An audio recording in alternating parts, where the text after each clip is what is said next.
Modisi. Hey, Mohammed Paulsen, how are you?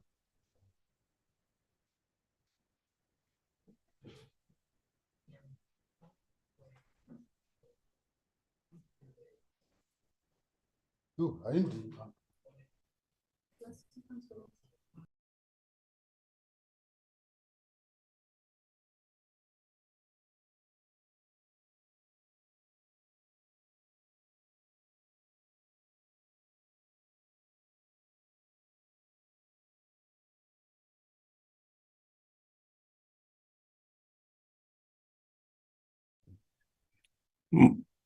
Morning on, Paulson. Are you talking to yourself? I think you're on mute. Okay, ik is nou ge-unmute. Nah, you can I can you hoor. What is it? Hoor. How are you, Honorable Singh? I miss you. I'm good, I demand physical meetings. Otherwise, we're going to have these officials in the department just manage us via Zoom. We are being managed. I agree that we should have physical. We should be moving. We need to take them and shake them till the fish come out by the pockets. No one can make it, Paulson. It's not possible. Sorry, what was that, Minister?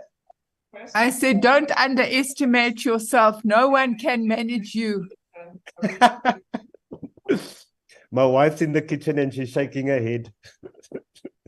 Oh, all right. I don't want to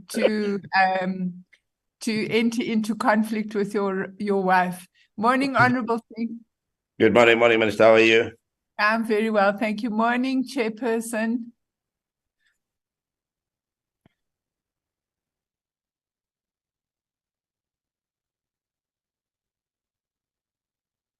I see today, Honorable Paulson, you've adopted an appropriate name for the times.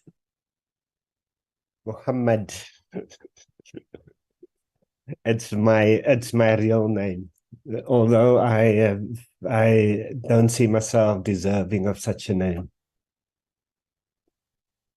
Well, it's wow, what an admission. What an admission. God, I must put this in some Guinness Book of Records or something.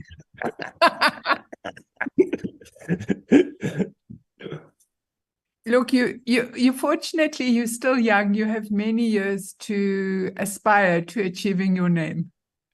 I'm not as young as I look, Minister. But you're a lot younger than me, so you've still got, there's still hope. Well, Minister, I must say it's, I don't know how people can want to spend so many years in Parliament. It's my advice is if you don't get out now, you'll be stuck like me and Aaron forever. You're right, and then we can't leave. Yeah. Well, the revolution says I must be here, and so you've got a reason and we don't, huh? You heard that, Minister? He's got a reason, we don't. I'm fighting. I'm here to fight for the fish. Not for the fish. And we here to fight you for the fishermen. No, no, it's Minister. I'm telling you, it's dire, really. And the small scale fishers have requested a meeting with the minister. They showed me the letters, and they said the minister says she cannot meet with him. I can't. I'm doing the appeals, my brother. No, but I was assisting, we're trying to assist people in Strasbourg and Arniston with some work opportunities. I know that this year has been bad because many of them haven't been able to go out to sea. But I'm doing appeals, brother. I can't meet them. I can't. Otherwise, I'm going to miss the process. You will meet them. okay. When I finish the appeals, then I can meet people. But now I can't meet people. I'm right in the middle of the process. And you will see, I've done a lot. You may not appreciate it, but if you have a look at how many people qualified before and now, you will see that we've done a lot. That doesn't mean that there aren't mistakes in the process and that individuals will not. I mean, we're busy with a rescoring process for everybody, because that's what the appeals does, is it checks the scoring for everyone. So I must do that. And I know that you will know fisherman X and fisherman Y, but I can't look at it like that. I have to look at it on the merits of the overall situation.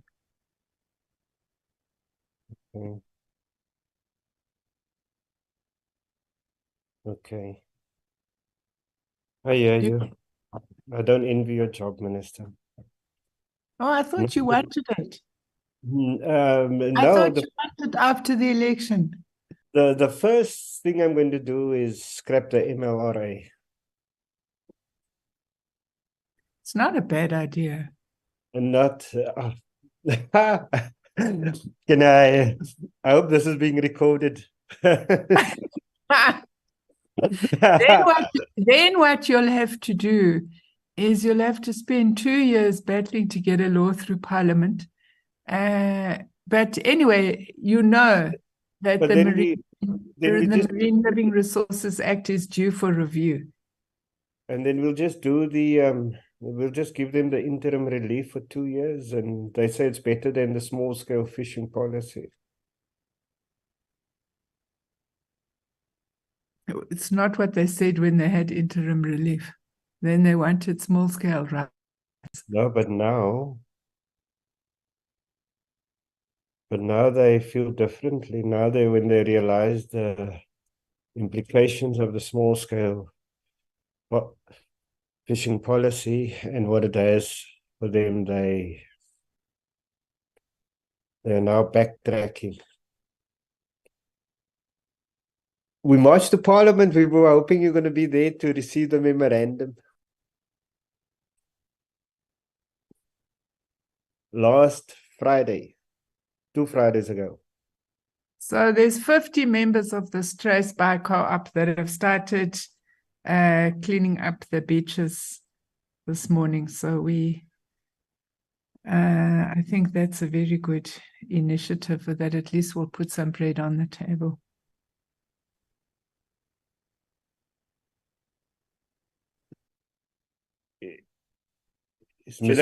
Morning, Chairperson. Morning, everybody. Is Miss Middleton also there? Morning, Dave.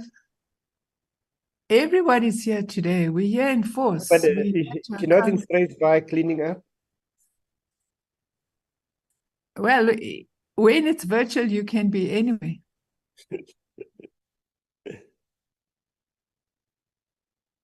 Like somebody was, pretending to play rugby in France. Recording in progress. And join the meeting. Yeah. Oh, that was the morning they were going to visit a virtual cave. And then I was in the portfolio committee meeting. Dumela Mbagolo. Dumelang. How are you, Honorable Singh? Welcome back, Honorable Singh. I'm good. Chair. I'm good. Good morning, colleagues. Let's welcome you, Chairperson. We must welcome you back. From where, Minister? From being indisposed. Hey, Minister, you are running late. I've long been around. Hey, we were about to appoint Mbata as the acting chair while you were being hospitalized. Paulson.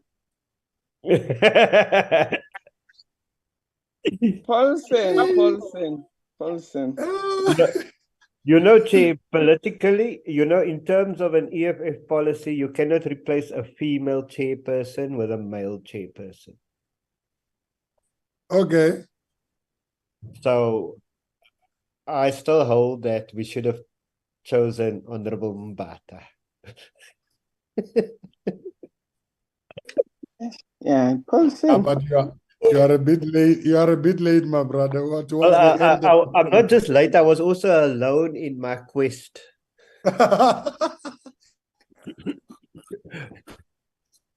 We live in a Yeah. very patriarchal society. Yeah, let's leave politics to you, politicians. Honorable Paul said, those of us who are just activists will just do what we do best. A very good morning to you, honorable members. Good morning, Minister Barbara Creasy. Good morning, Honorable Singh. I wanted to welcome you back officially. I don't know what was the battle with the minister. I'm sure she will tell me offline. I've not seen if the deputy minister is here. Is the deputy minister here? Good morning, deputy minister. Recording in progress. Morning, Chairperson. She's here. Morning. Oh, yeah. Oh, yes. Dumela meso chure ya go amogela. Wonderful. Honorable Mkunu Dumela. Good morning, Chairperson, and good morning to everyone. I'm fine, and you? How are you, Chairperson? Ngiyaphi. Honorable Bryant, good morning. Good morning, Chairperson. How are you today? Fresh as ever, my brother. I hope you're well.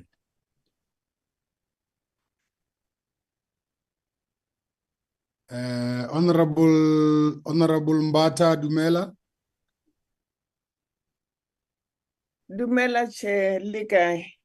Ke phela wa phela motswadi. Re hona ra lena. Wonderful. Honorable Ganjo. Morning, Chair. Morning, everyone. I'm not sure if you can Akondo. hear me. I have a problem with me. Akondo kuwe sisi.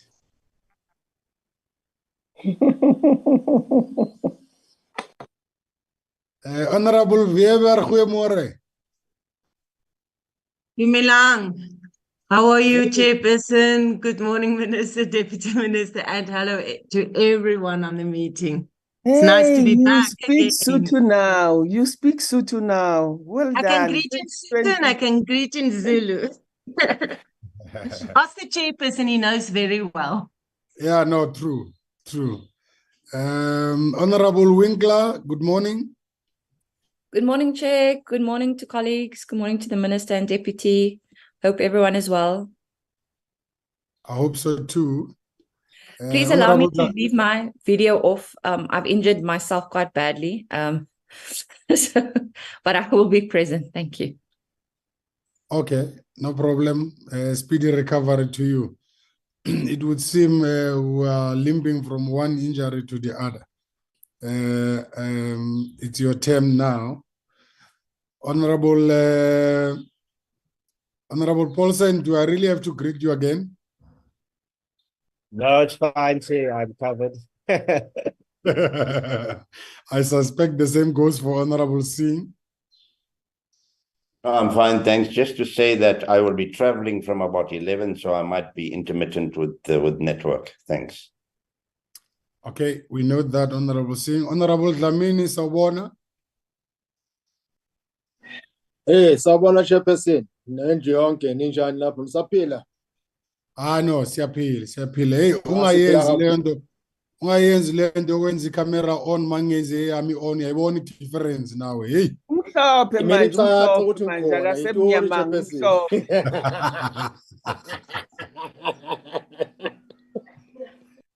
Ungayenzi lelo phutha. Okay, I think we must start, honorable members who are running 5-10 minutes late. Let me take this opportunity to welcome Minister Creasy and the Deputy Minister. Morning, Chair. Morning, Chair. The Acting Director General, the team from the department led by the Acting DG, Ms. Musenek.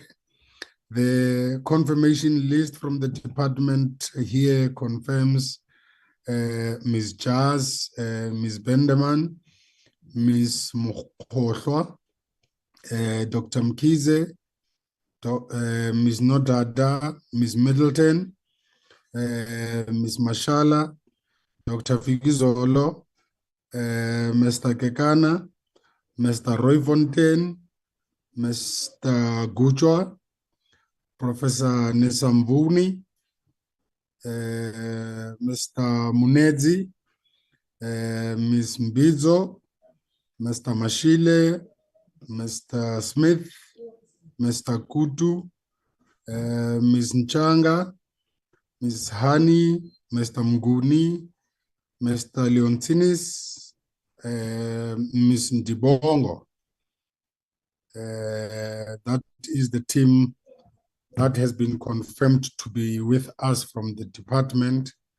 Let's take this opportunity to welcome all of you and people who are members of the public who takes keen interest in the deliberations of this committee. Welcome to the meeting of the Portfolio Committee on Forestry, Fisheries and Environment. Today it's Tuesday, the 10th of October. Parliament has risen. We will be busy with BRRRs as expected. I'm sure every one of us is aware. Can I check, other than the apology of Honorable Singh, Ms. Madubela, if you have received any other formal apology? Good morning, Chair. Good morning, members and colleagues. Chair, I only have one apology from the DG, Ms. Shabalala. Thank you. Thank you very much, honorable members. May I check with you if there are apologies that you want to register? Thank you, Chair. I will be traveling to Cape Town. I'm still checking on my flight. So I will just notify Chileka about my flight details. We note that, Honorable Mbata. Further apologies?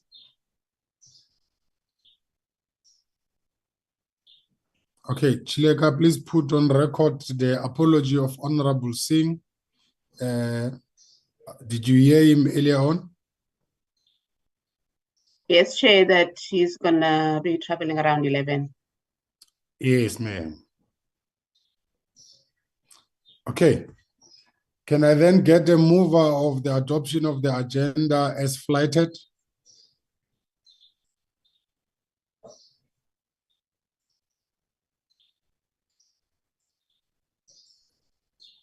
Chair, it's Honorable Mbata. I move for the adoption of the agenda. Siyabonga, Honorable Mbata. Can we get the seconder? Seconded by Kanjo, Honorable Chairperson. Ra leboga, mme. The agenda as adopted will be dealing with the consideration, and we will also adopt the fourth quarter program to be flighted. We'll get an overview from the minister as the leader of the delegation from the departmental point of view. Today we'll get a presentation from the Marine Living Resources Fund on their annual report for 2022-2023 financial year. Have discussions, maybe a comfort break if needs be. And then from there, we will invite the chairperson of the board of South African National Biodiversity Institute, who will introduce the presenter. I believe it will be the CEO of SANBI to present the report of 2022-2023 financial year. May I request that you flight the fourth quarter program that you have shared, Ms. Madubela. Honorable Brian, I see your hand. Thanks, Chair. I'm sorry, my camera, I don't know why it's not working. I'm going to try get it up and running within the next 20 minutes or so. But just very quickly, I just want to raise a concern around the presentations. It is very helpful for us, obviously, as members of the committee, to be able to spend time, really going through those presentations and analyzing all the information that's contained within them. And, the bulk of them were only received this morning. And it does kind of hamper the opportunity for us to conduct a thorough investigation and analysis aside from the presentations themselves. So I really would just ask that going forward, where possible, we obtain those presentations in good time beforehand so that we can properly apply our minds. Thanks. We note that, Honorable Bryant, I saw some of the presentations coming in the morning too. I hope the minister in her introduction will also clarify that, or perhaps use some shambok. I have 10 here with me, as we invite her to welcome the presenter from the departmental point of view. And it cannot be that we have been operating so well that towards the end of our term, only then we start having such problems of getting the presentations at a later stage. We note your concern, Honorable Bryant, and we take it as it is. The draft committee program is being flighted, honorable members. The first column is today.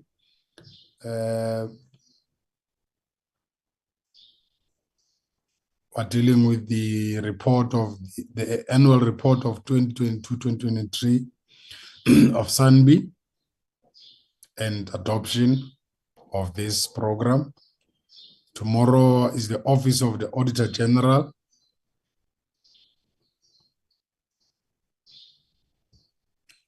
And we'll also have Ismangaliso, SOS, and the South African National Parks. Next week, Tuesday, it will be the report from the AG on the material irregularities on local government for 2022-2023.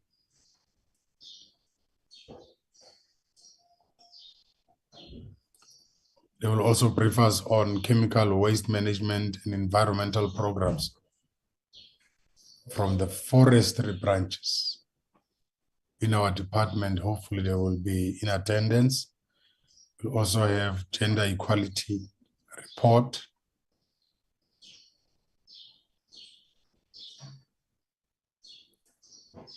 On Tuesday, it will be the adoption of the BRRR,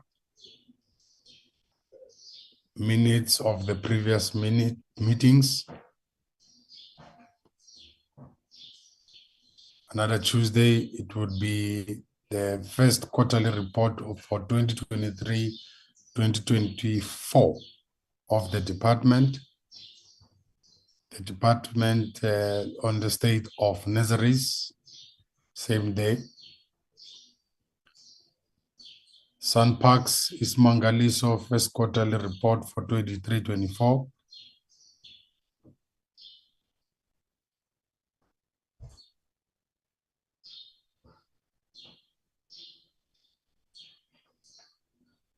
Weather Service and SANBI. Then the department will brief us on the UNFCCC conference, the National Treasury on the financing of the bill, of the climate change bill,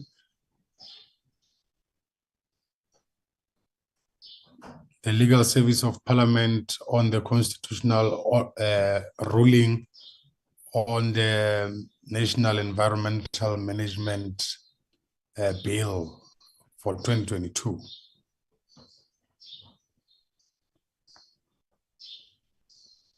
Responses by the department on the remedial action against the findings of the Constitutional Court, how they are going to deal with it. And on the 28th, the committee deliberations on the preparations of the 6th legacy report of this committee, and then the consideration and adoption of the outstanding minutes.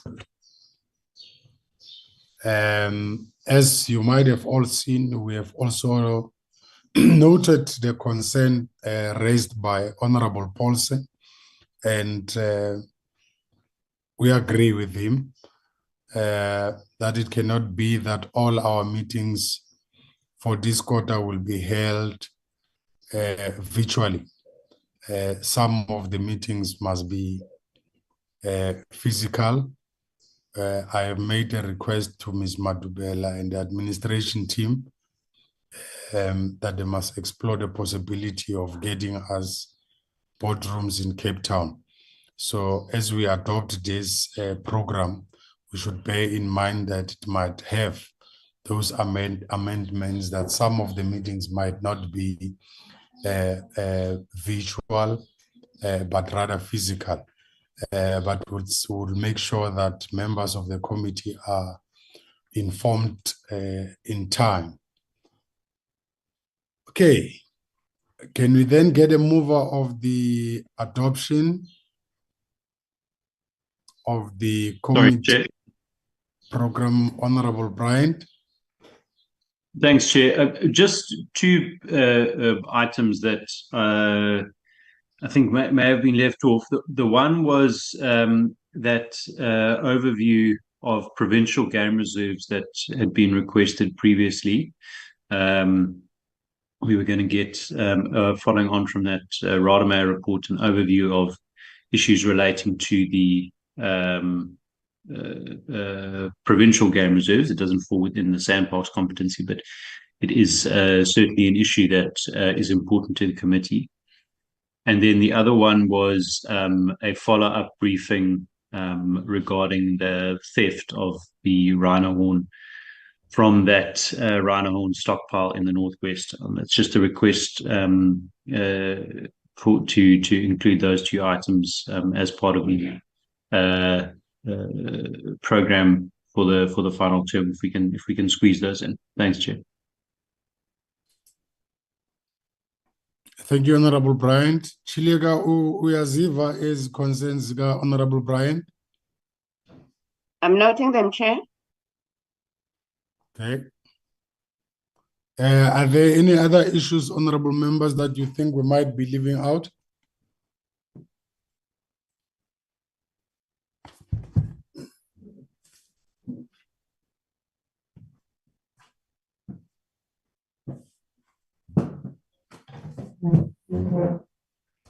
Okay, I don't see any other hand. Can we then get a mover?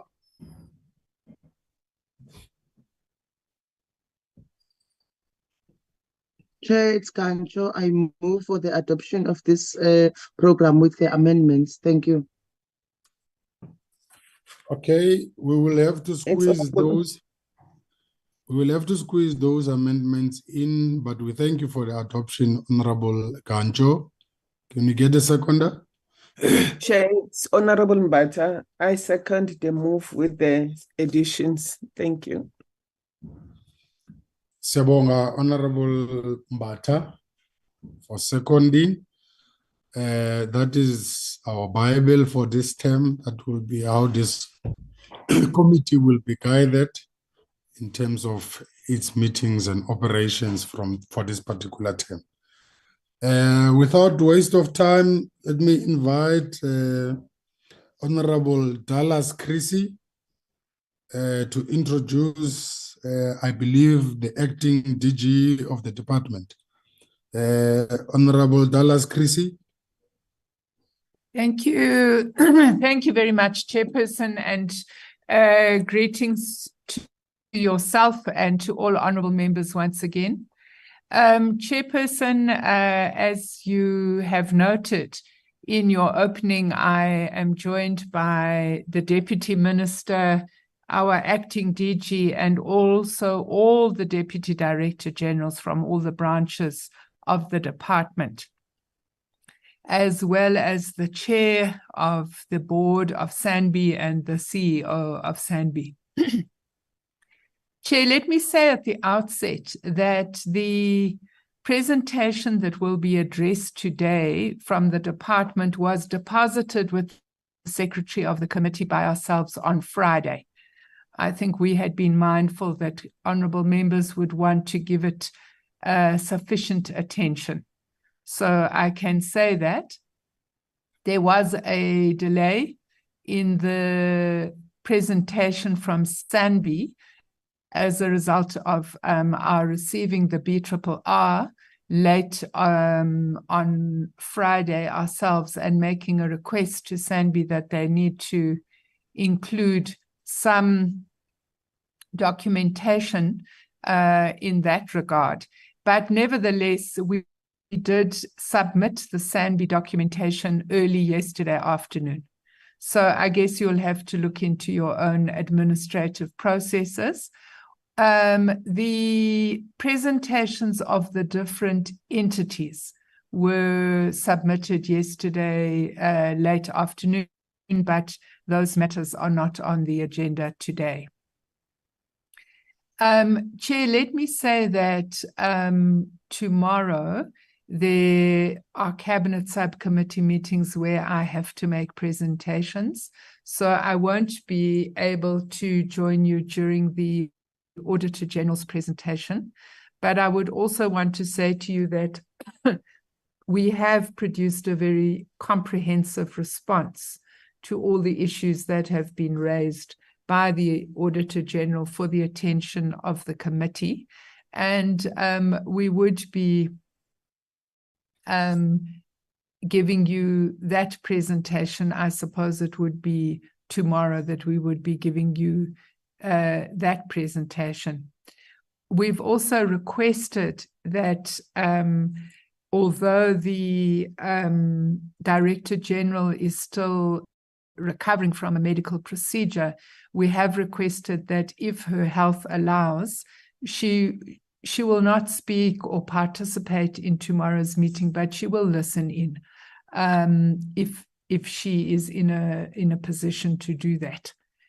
As you've correctly indicated, the Acting Director General is here today. And I think there are three things we would want to say on the outcomes of the previous financial year. The first one we have already raised with yourselves in a previous committee meeting, and that is the fact that we have finally got over the hill with regard to the audit outcome, and we have finally managed in this department to receive an unqualified audit. And I can share with honourable members, it was no mean feat.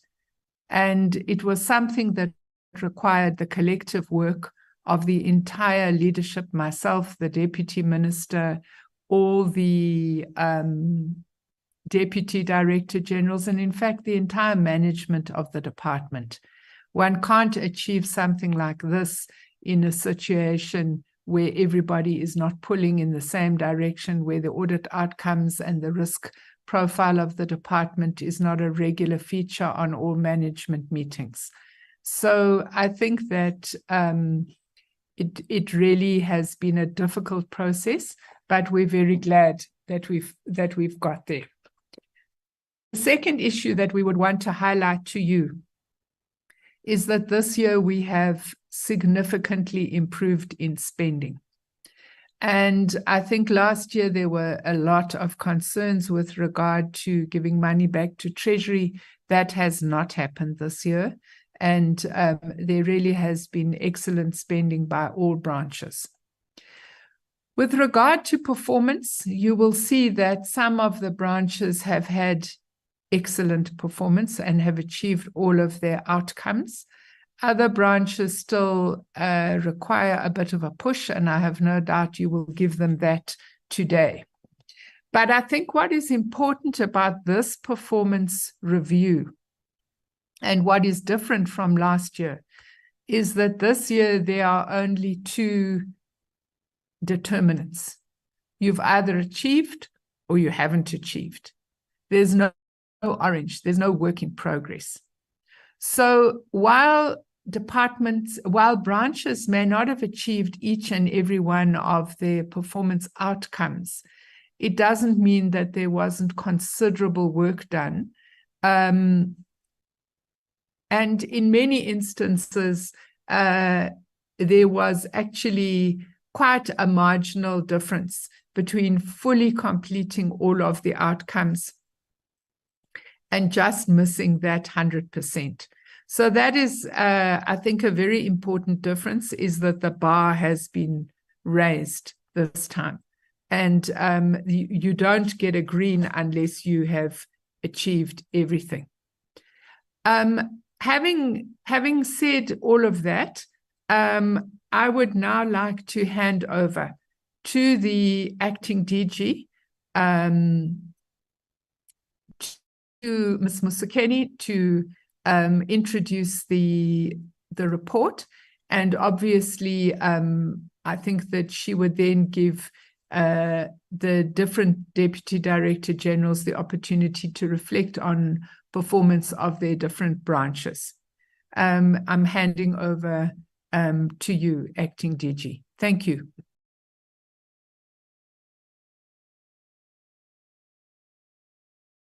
Thank you, Minister. Good morning, Honorable Chairperson, Honorable Members, Honorable Deputy Minister, Sanbi Chairperson, and colleagues.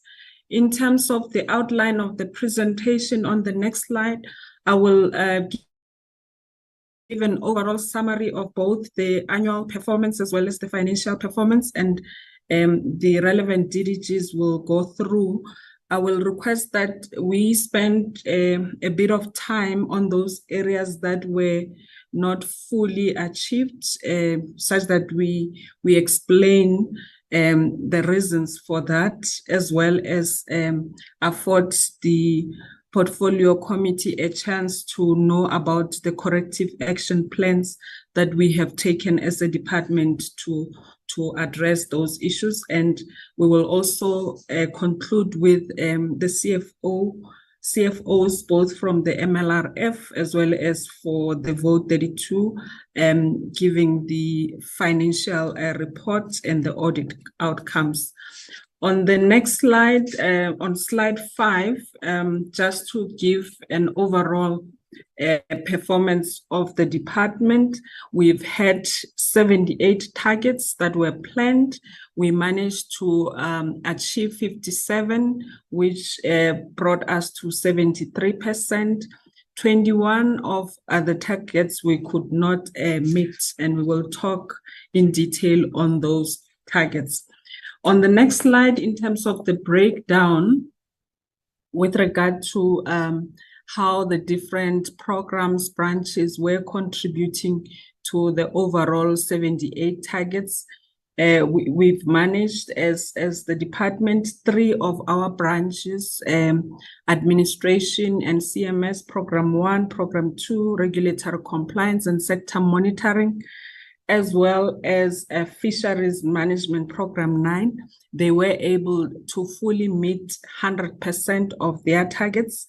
We've had some of the branches that were able to still get over 80%, that is oceans and coasts, as well as chemicals and waste management. We've got branches that are still struggling. One branch that went below the 42%, the 50%, and some hovering around 50 and 60%. We will go into detail in terms of those targets that gave challenges to the department. One of the areas on slide 8 that Minister has made reference to is with regard to our financial performance, and we indeed have made improvements. It's only 2 branches that were not able to come within the 2%, because overall we were able to reach 98%, and most of the branches were able to deliver on that. Chairperson, the first 2 branches, like I've mentioned, I just want us to then go into the details. program 1 and 2, they were able to meet 100% of their targets, and I would ask that we focus mainly on those areas that were not met. I'm going to ask that we move swiftly to program 3, wherein Dr. Figizolo will take the committee in detail with regard to, first, he will just give a highlight of the financial performance and then go into the one target that was not met, just to provide assurance with regard to our turnaround strategy on that particular target. Through you, Chair, I hand over to Dr. Fikizolo.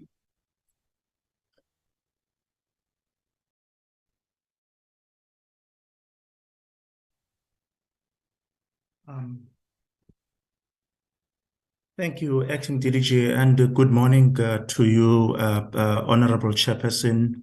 Good morning to you, Honorable Minister and Honorable Deputy Minister and Honorable members and my colleagues. With regards to Program 3, which is Oceans and Coast, we had 10 targets, and one that we could not achieve on was on marine protected areas, which is it constitutes 10% of our total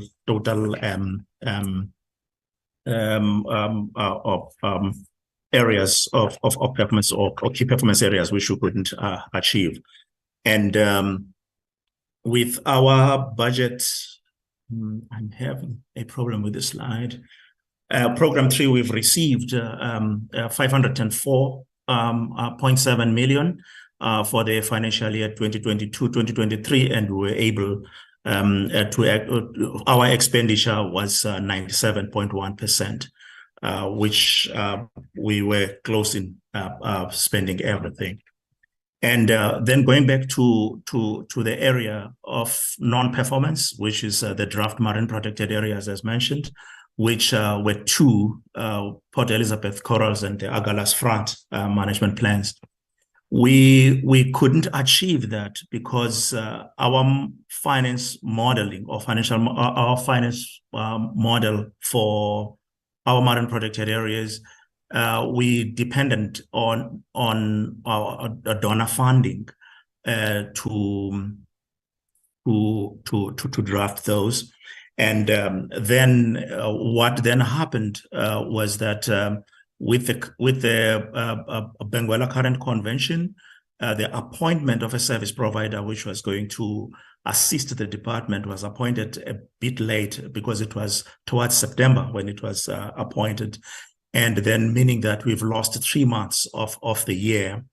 And needless to mention that we were able to finalize all those, but in this current financial year. So we are working tirelessly to try and get those in place. That is the finances that will assist us moving forward, because we still have a number of marine protected areas management plans that we still need to draft as a branch. But I would like to confirm to them committee that we were able to achieve those late, but moving forward we are going to try and keep it tight, working together with our funders, which are outside of government, as indicated. Thank you. And we will hand over to DDG Kekana for climate change and air quality management.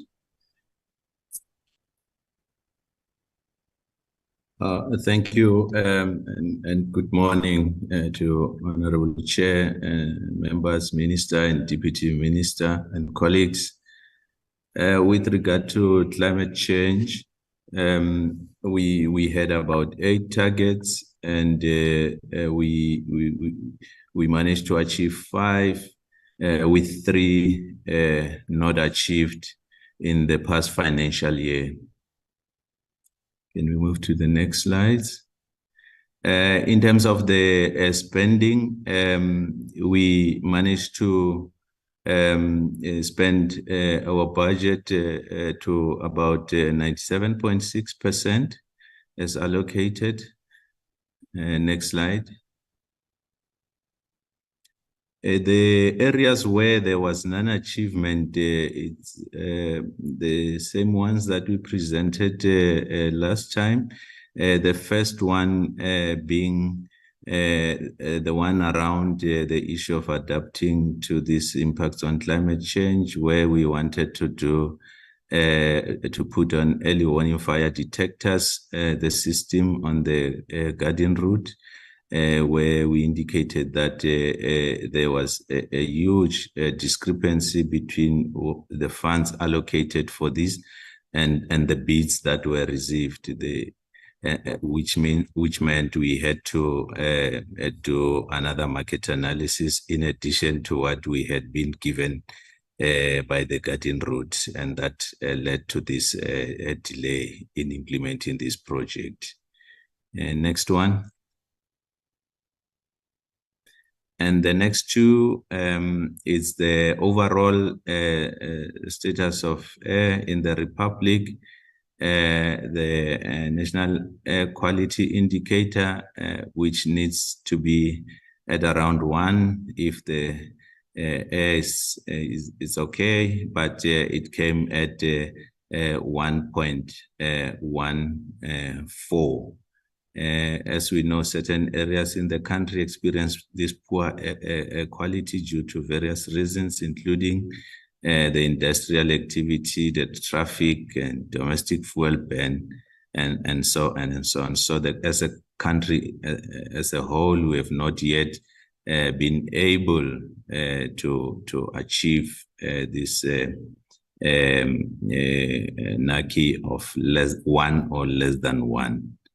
And the next one, still in the air quality area, is the same issue of the stations that needs to be meeting minimum data recovery standards of 75% on the reporting to the SACIS system. And in this, as we've indicated before, due to various power interruptions, these stations were then unable to function properly. And this is the area that we indicated that we are busy with the procurement to look at the alternative power for these particular air quality stations. Thank you, Chair. I think those were the 3 areas that we wanted to present. Thank you.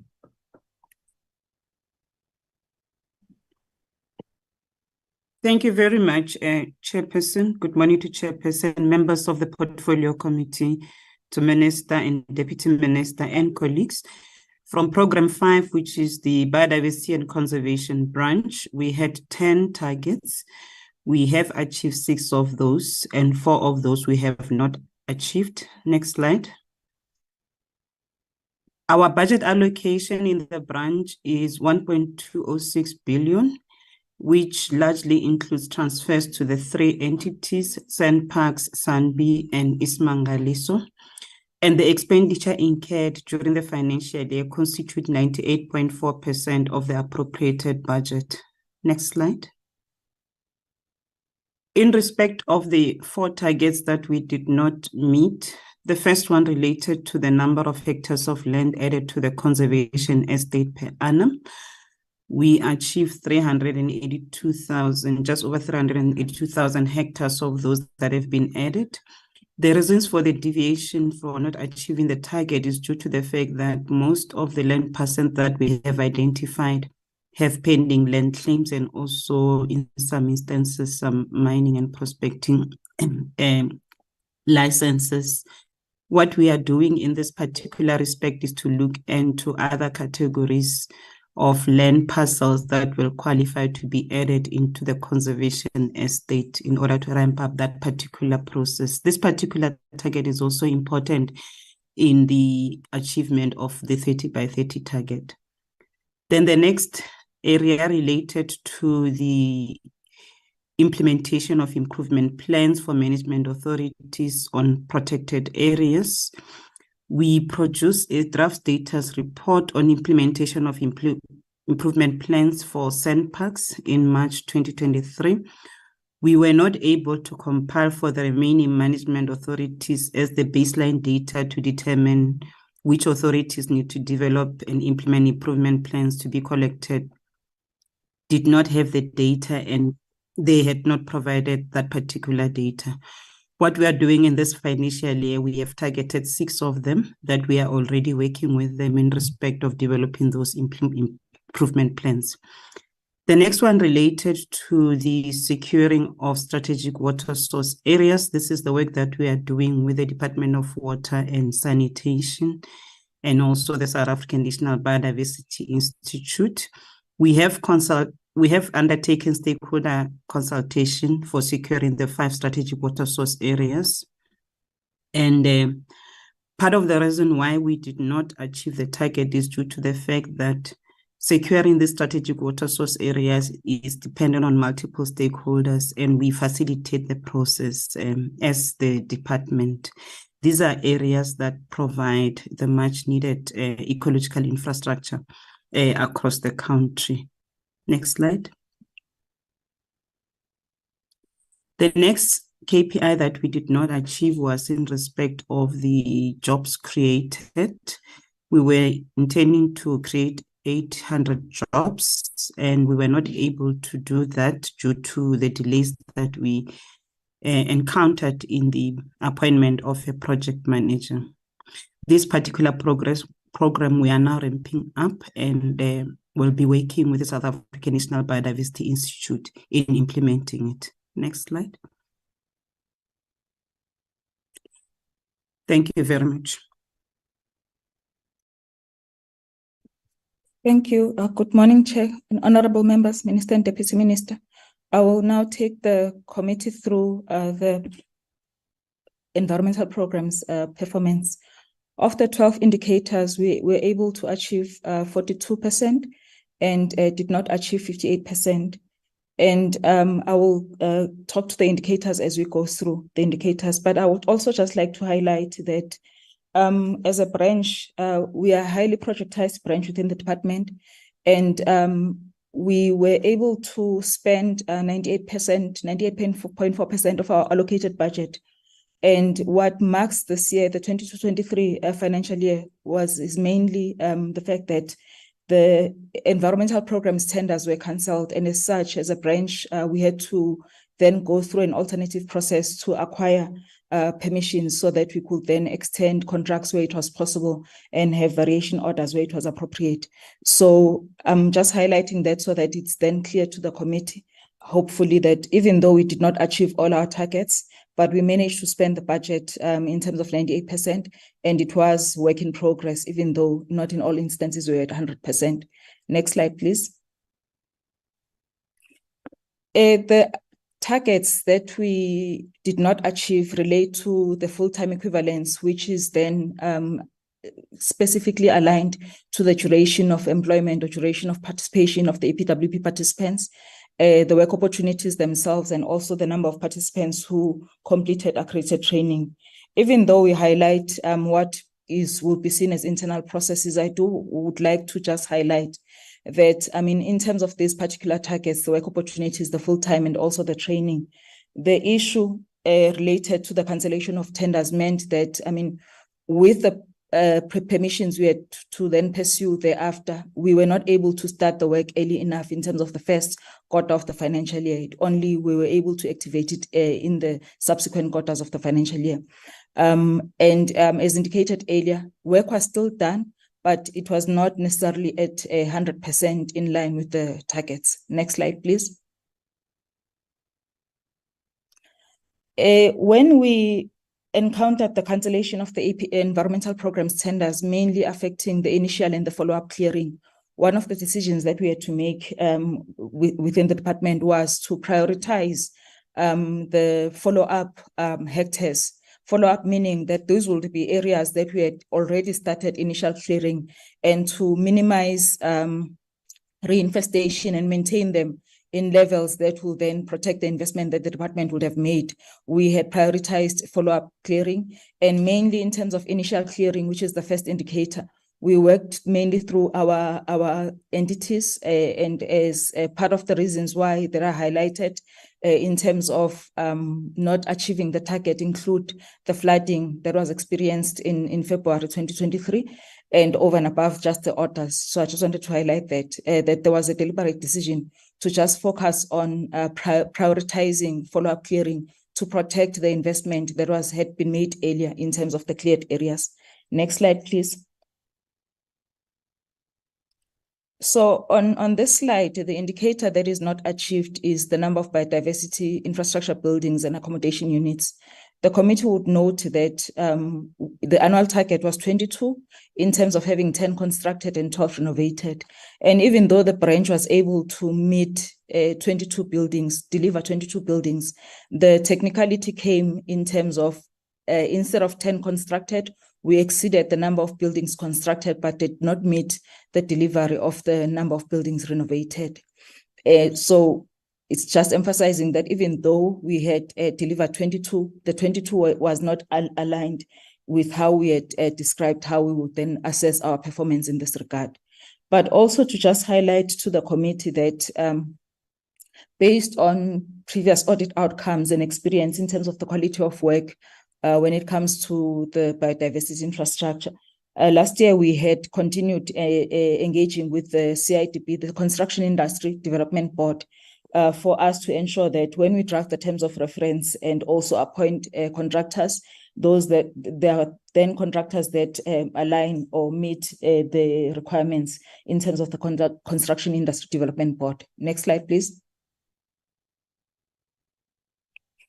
In the number of buyback centers, we were able to deliver one instead of 4, and also the response or the over and above the internal procurement processes is also the decision in terms of just making sure that we get value for money in terms of the delivery of work that is then undertaken. So in that regard, we had delivered 1 instead of the 3, in line with us following the Construction Industry Development Board requirements.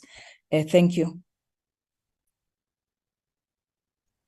Thank you, Honorable Chair. From Program 7, Chemicals and Waste Management, we had 11 planned targets and we were able to achieve on the 9 targets. The 2 targets that we could not achieve on are related to extended producer responsibility, and I will talk to the details later on. In terms of the next slide, with regard to our financial performance, we were allocated 617.3 million, and we were able to spend 98.5% of this budget.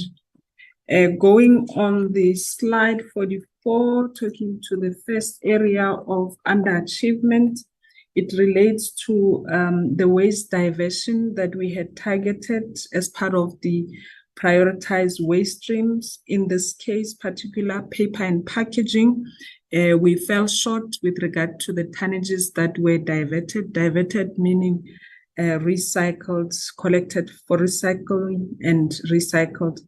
And the main reasons for this underachievement is that 2022 calendar year was our first year of implementation of the extended producer responsibility. And as part of that, we had required the producers of paper and packaging to register with the department such that they are known to us for us to be able to manage what they put onto the South African market that would eventually end up as waste. And what has since transpired is that we have a lot of non-compliant producers. We refer to them as free riders because they were not part of the EPR schemes that we had established. And to that effect, we are working together with our compliance monitoring and enforcement colleagues to ensure that we facilitate compliance, and where still compliance remains, we will then ensure that enforcement actions are taken. There were also a delay with regard to the payment of waste picker collection service fee because of the systems challenge that we were experiencing. We were able to work together with the Department of Science and Innovation and the CSIR, and the system that is meant to assist has been eventually handed over to the Producer Responsibility Organization Alliance that would ensure that they fast track the payments thereof. On the next slide, this particular target relates to also the diversion of lighting waste, which is also managed under the extended producer responsibility. In this case as well, we've had delays with regard to facilitation of the EPR fees, and that also delayed some of the producer responsibility organizations from taking off. We have since worked with National Treasury to ensure that we bring about improvement, and also we've encouraged the producer responsibility organizations to ensure that they make their submissions earlier on, and as a collective to fast track the concurrence on the approval of the fees. The free rider issue also remains a challenge in this area, so we are also working with compliance and enforcement to facilitate and take action against those that are non-compliant. Thank you. I'll hand over to Forestry Management. Good morning to you, Chairperson, Minister, Deputy Minister, and the honorable members. In terms of forestry, we had 8 targets where we managed to achieve 4. And then on the next slide, in terms of our budget, we were allocated about 585 million. And we were able to spend just above 92% for the year that we are reporting on. And then in terms of the areas that we have not managed to fully achieve, the first one deals with the number of temporarily unplanted areas within our plantations to ensure that the plantations are brought back into production. We were able to achieve just over 1,100 hectares instead of 1,800 hectares due to the fact that the seedlings for the Eastern Cape were delayed in terms of delivery, and were only received in February this year, which meant that the team had less than 2 months to try and plant all the areas. In KwaZulu-Natal, we had a service delivery protest that prevented plantation workers to access the plantations for a period of about a month, which then meant that there was a month where they were unable to do what they needed to do to try and achieve that particular target. Then the Mpumalanga plantations, due to the vandalism that was experienced during COVID, we have not recovered in terms of rebuilding that infrastructure and have a proper security to ensure that if we were to put any money into replanting those areas, they would then be protected such that they could be productive. So those are the reasons that led to that. But what we are doing for this financial year is that now that all the contracts are in place for the seedlings, we will then be able to commence with our planting during Q3, as we are led by the availability of water, which is mainly the rains. So as the rains start, we will then be able to start planting. We've already started with the preparations to ensure that we are on track on this one. Then on the next slide, we have the one on nurseries. This is one area where we had targeted 3 nurseries to refurbish. There was some work that was done in Woolsley where we had appointed some EPWP to assist with seed collection and general maintenance within the nursery. The same was done for Rasplas and also for Kwakwa, where they were able to increase production. The main challenges that are experienced within the nurseries is issues of water and equipment, and also the non-responsiveness of the beds that delayed the refurbishment. We have then, for this current year, started with an improvement plan, which we will dwell on as requested by the portfolio committee, that we come and present on the 31st on what we are doing as a turnaround as a strategy to ensure that we achieve on this target. I must say that we are starting to see some of the results of that plan, but I think we will dwell more when we have that presentation. Then the next one was on the handing over of plantations to communities, where we had targeted that we will transfer 4 plantations. 3 were transferred successfully. The 4th one, we had the community signing the community resolutions, and we had drafted all the documentation for them to sign, which is the draft community forestry agreement. It was already vetted by our legal services, but then the community at the last minute withdrew their interest, citing that they see that they will not have proper capacity to manage, but also they had their internal conflicts with regards to revenue collection. So what we've done for this financial year is we have strengthened our relationship with Department of Agriculture, Land Reform and Rural Development in terms of them assisting us with the conflicts within these communities. We've also strengthened our relationship in line with the master plan with the FPNM SETA, where they are assisting us with issues related to capacity building.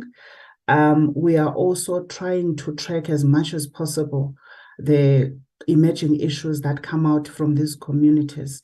So we have our bi-weekly discussions with the teams as they go out and do consultations, just to make sure that we are able to pick up if there are any challenges that we might have to deal with that could have an impact in terms of us achieving that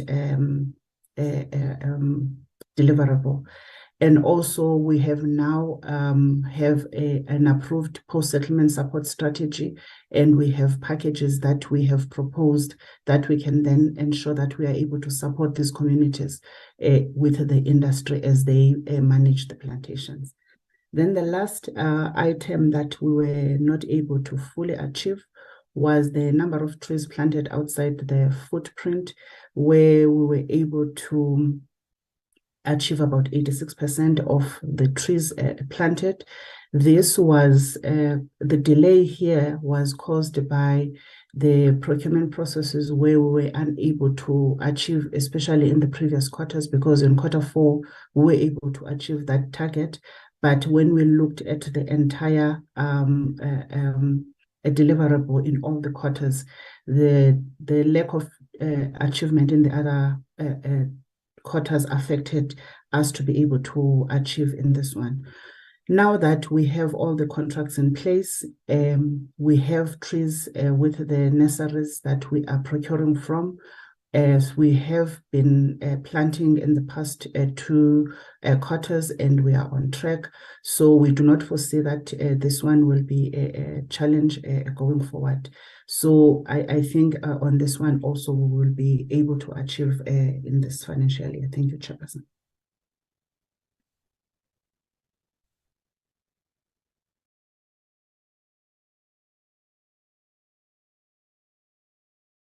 On behalf of Fisheries Management, we'll talk to the MLRF.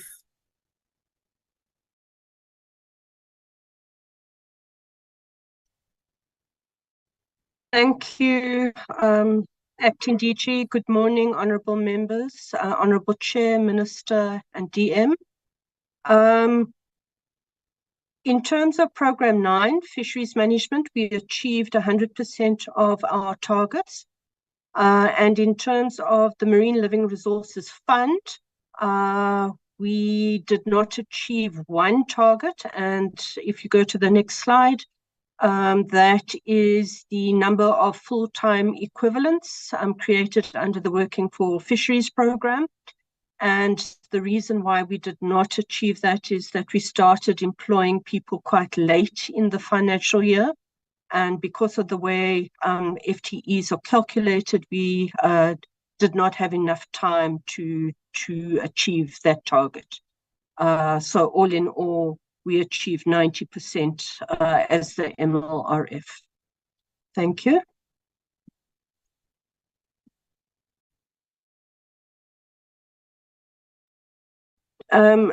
Honourable Chair, with your permission, I will ask the CFO of the Marine Living Resources Fund, Mr. Witness Roy Fontaine, to take us through the audited financial statements.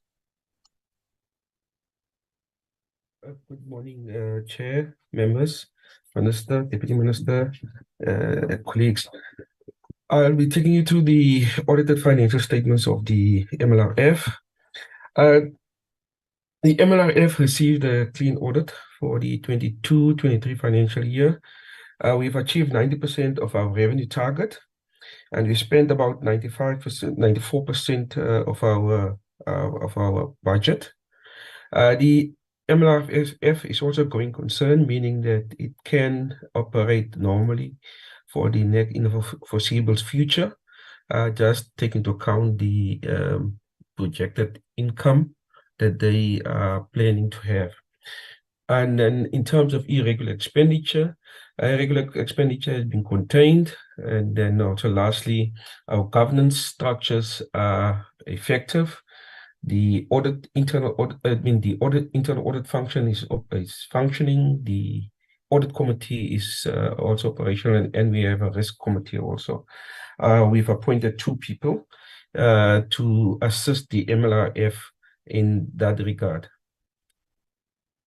And then in terms of our quarter, which is actually the year-to-date, basically figure for 2022-23, and then we just added another column which deal with the 21-22, just for a comparative for comparison.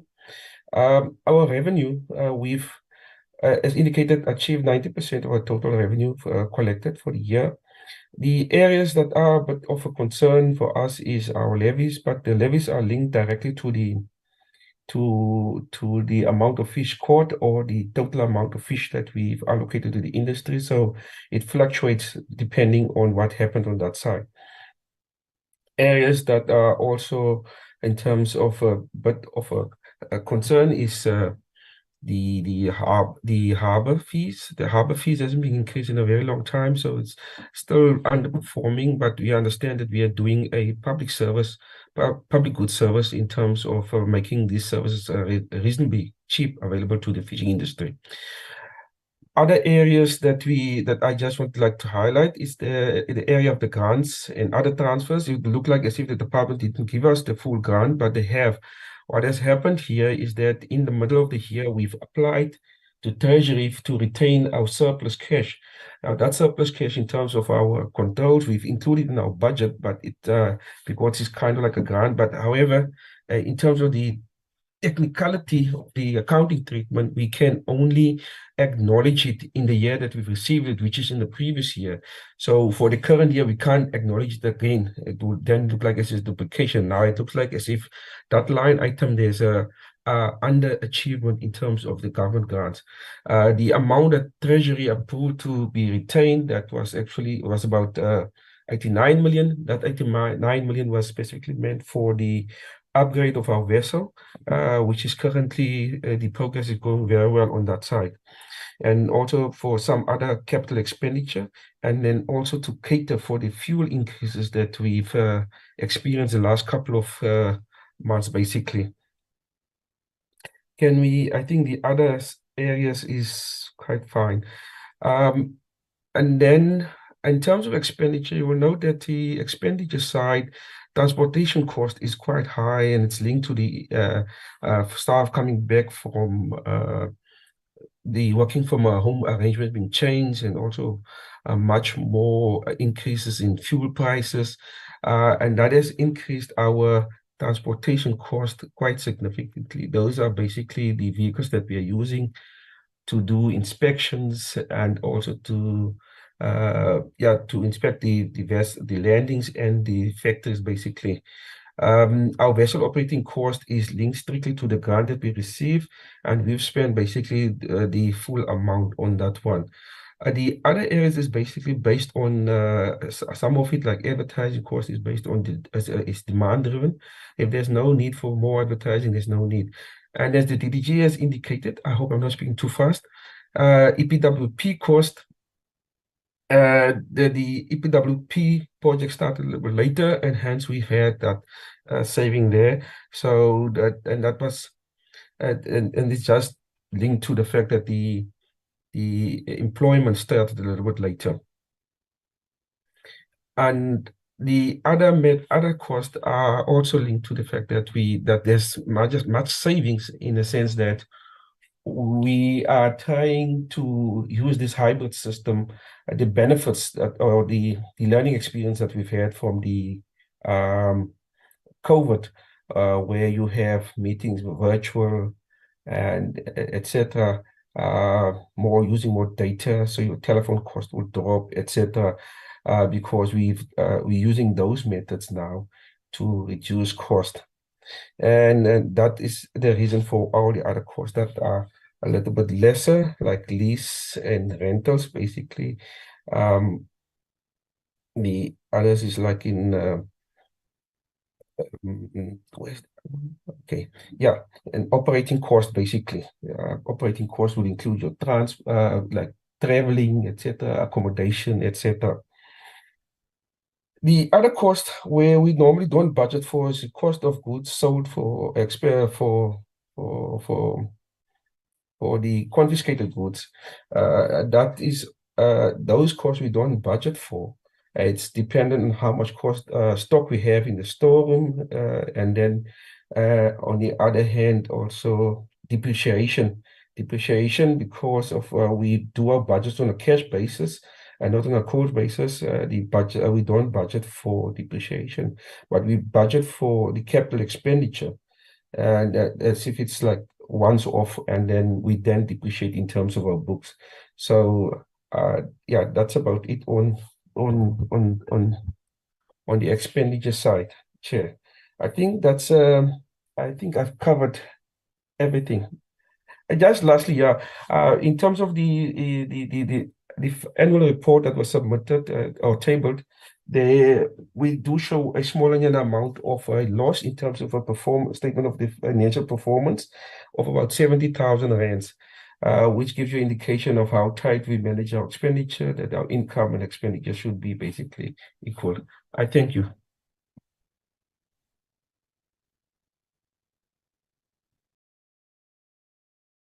Okay, the CFO, Mejas, will take over this last portion of the presentation. CFO.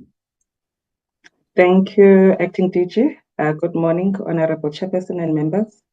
Good morning, Honorable Minister and DM and colleagues. I will take you through the expenditure for 2022-23 financial year, and also the audit process that we have undertaken. As alluded by the Honorable Minister earlier on, we have managed to achieve 98% of our expenditure. I think we have reported, or we indicated earlier on when we started. Then if we move to slide number 65, slide number 65, Honorable Chairperson, this is where we are demonstrating the comparison between the previous financial year, which is 2021-22, versus the 2022-23. Where we are showing a comparison even per quarter on the improvements that we have done as the department, which ended up leaving us or realizing us with the 98% achievement that we have obtained. Then if we move to slide number 67, Slide number 67, this is an overall overview of the audit process that we undertook, where we have reported an improvement in the overall audit outcome, which ended up giving the department an unqualified audit opinion. As we all know, we are audited on 3 areas by AG. It's on financial statements, the annual performance report, and also compliance to laws and regulations. The area where we had concerns on or challenges on was on the performance information for Program 5, where AG indicated that on the management improvement plans that we produced, they could not rely on the evidence that we produced for audit. So that is the program that was scoped in, which was not unqualified in the 2022-23 financial year. Then we also had a material non-compliance finding on asset management. I will indicate on the audit action plan what we are doing as the department to improve in that area. Then on the consequence management, AG indicated that we have not improved. However, the status has not regressed, whereby it was mainly on the investigations that the department is expected to undertake, mainly coming from the majority of the irregular expenditure that we have as the department. Then if we move to slide number 70. Slide number 70, this is where we are demonstrating what we have done so far on the status of the audit. We have already put in an audit action plan to address the 2022-23 audit findings that were reported. We've already started that process right now. We are monitoring the progress on a weekly basis in order for us to take us to when we hit the Q4, at least we want to know that we have achieved or we have implemented the areas that AG has had issues on, where we also require that for every finding that was identified by AG, we request portfolio of evidence to assess from our side whether the information will be reliable and is also valid and accurate in preparation for next year's audit. Then if we look on slide number 71, this is just a demonstration of what we are currently doing for 2023-24 financial year. We already started with our quarterly performance, where we are preparing the quarterly financial statements. We've done so for Q1. We are in a process for preparing for Q2, which will be due to for scrutiny by National Treasury and also our internal audit. It's due on the 31st of October. We were reporting as at the 31st or 30th of September, that we are currently in a process of finalizing that. Then in terms of the expenditure for Q2, our target for expenditure was 44%. When we closed the Q2, we had managed to achieve 48% as the department. And also we conduct more regular monitoring of the expenditure just for us to take us through to the year-end target, which is 98%. So that is what we have been doing on our side, Honorable Chairperson and members. Thank you. Honorable Chair, so in conclusion is for the Portfolio Committee to note both the annual performance reports and the financials of the department and the MLRF. Thank you.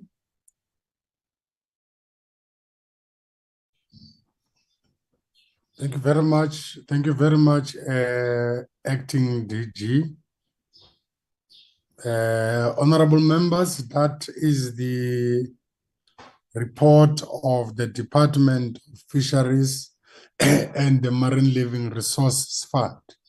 Let's take the hand of Honorable C, followed by Honorable Winkler, then Honorable Paulsen, and then Honorable Bryant, in that order. Thank you very much, Chair, and thank you for accommodating me. As I did indicate, I'll be traveling soon at 11, so may have a problem.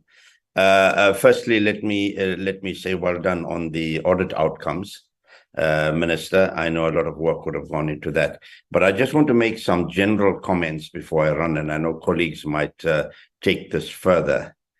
And the general comment, Minister and colleagues, and then the DG, acting DG, etc. is that, I've always raised this issue of targets, performance, and money spent. Now, I do not think we can pat ourselves on the back to say we've spent 98% of the budget, and yet we haven't achieved half the targets. And if you look at some of the programs, you will find that has happened. We are told, yes, we spend 98%, 92%, 96%. Well and good, you spent the money, but what did you spend the money on if you did not achieve the targets that you set for yourself, at the beginning of the year or a few years ago? So that's one general concern that I have. Then the other concern that I have, Chair, is I don't think that this should just be for noting. And then we are being told why things happened and why things did not happen. It's now 6 months since the end of the financial year. And I think it behoves us, maybe before we close off at the end of this year, to get reports from those program managers where they have not received targets of how are they doing. Because, next year we'll come back again 6 months after the end of the financial year and be told again, we didn't meet target X and Y. So I think we really need to schedule a meeting, particularly, program 3, 4, 5, 6, 7, possibly others as well that, we could identify, so that we must have some answers, because this will be the third quarter now that we're moving into.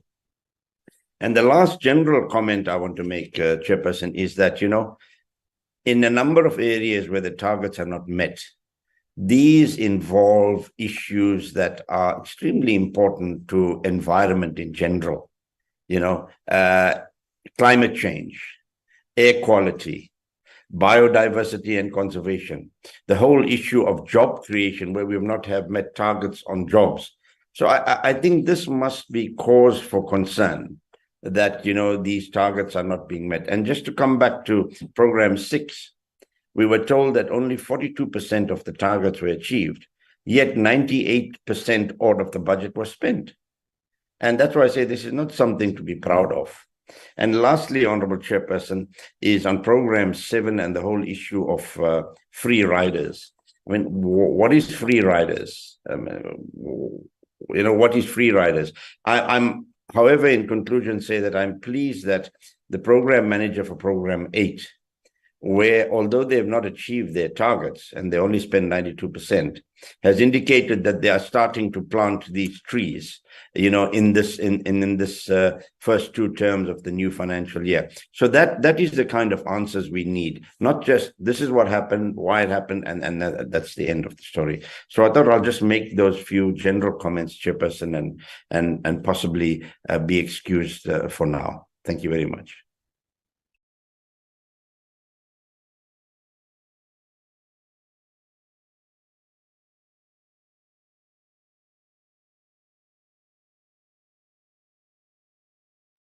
Thank you, Chairperson.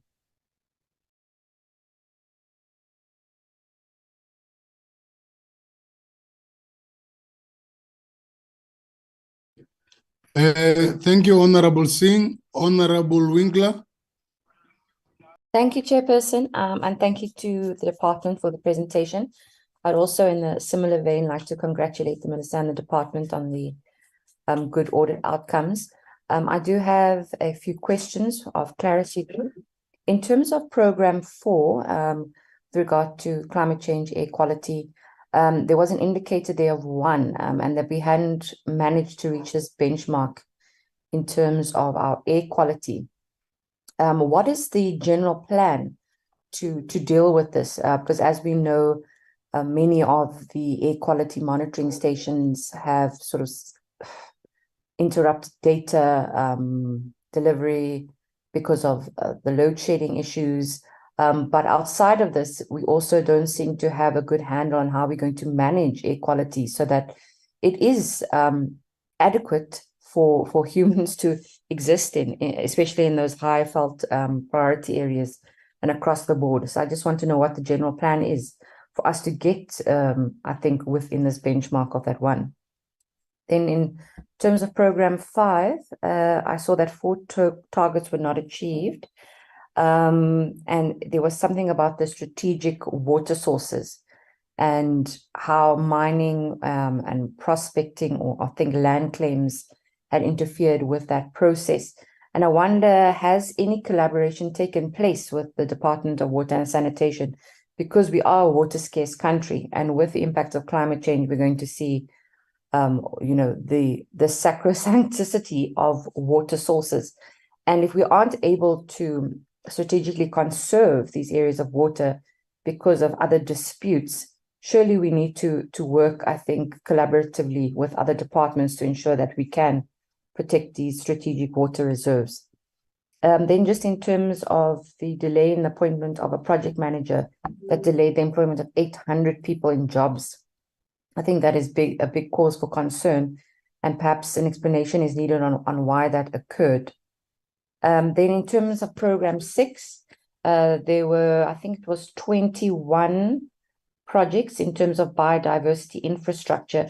Where exactly were these infrastructure projects completed? If we could get a breakdown of that, please. And then program 8, forestry management. 3 plantations that were meant to be handed over to communities for community management. The presenter did say that there was concern that they did not have enough resources to manage those plantations, and there was an issue of a revenue collection.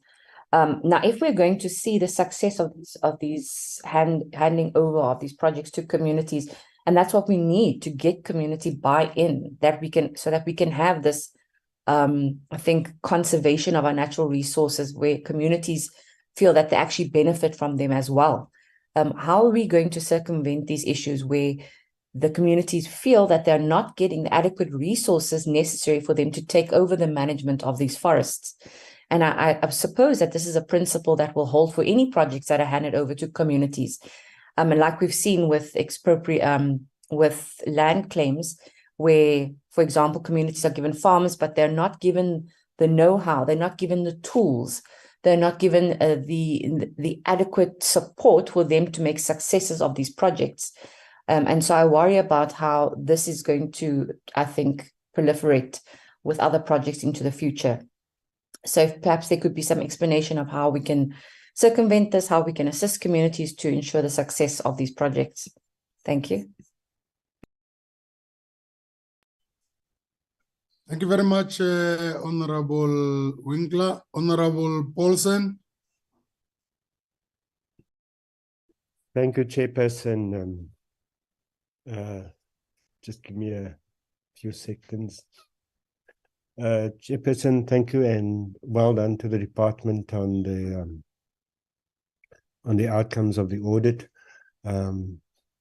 I'd like to start off by focusing on Program 4, Air Quality, and Honorable Winkler has covered this.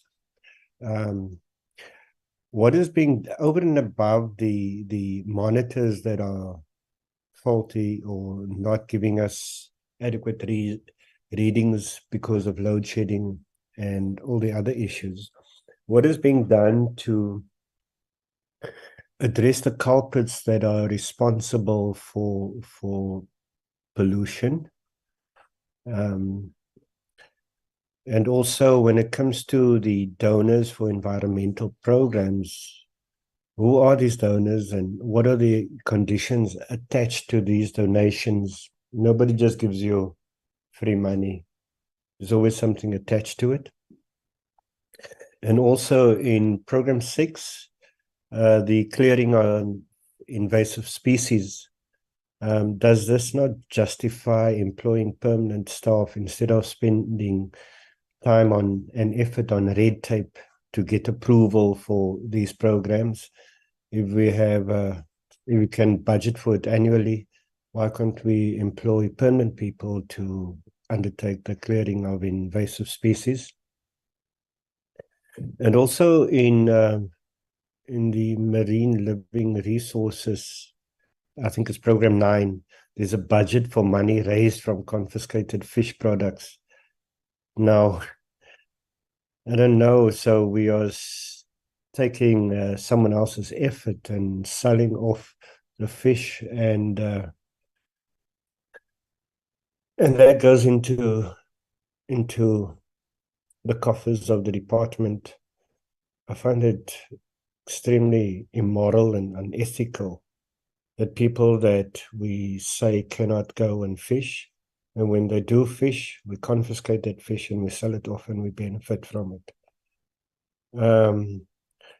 What are the chances that the department will change this? Instead of robbing that poor person that has risked his life, risk going to jail to eke out a living for himself, and we confiscate whatever he harvests from the sea and we sell it off and we keep the money. Thank you very much, Chairperson. Thank you, Honorable Paulsen. Honorable Bryant, followed by Honorable Weber. Thanks very much, Chairperson. I'm largely covered by Honorable Singh. I just want to follow up on the point that Honorable Paulsen has just raised in terms of the sale of confiscated marine products. And, you know, it's something that I do think should be addressed when this committee does eventually get to dealing with the Marine Living Resources Act and the potential amendments to that, and to have a robust discussion as to whether or not it's in the public interest for us to be selling off confiscated marine products going forward. In many ways, it is creating an industry, albeit a small portion of the overall revenue that's gathered, within the Marine Living Resources Fund. It still is enough to create issues when it comes to confiscations and sales, because of the fact that this is such valuable produce, in particular abalone and crayfish. And we really have to ensure that as legislators, when this does get properly debated and brought to our committee for amendments, that is something that we take into consideration. In the same way that other confiscated products from criminal activities are disposed of, confiscated alcohol, etc. We should be doing the same thing, perhaps, with certain confiscated marine products. But that would be a debate for another day. But I would just like to, again, fully concur with Honourable Singh. We can't have a situation where there is what's often referred to as fiscal dumping taking place, and targets aren't being achieved, but funding is getting spent possibly in areas where we don't necessarily need that money to be allocated. Thanks, Chair.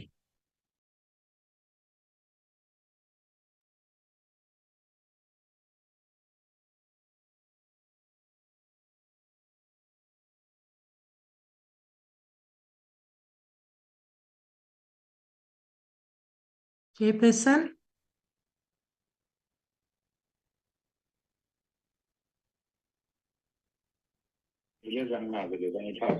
Honorable Weber, please proceed. Thank you, Chair. I'm going to switch my video off, if you do not mind. Chairperson, thank you.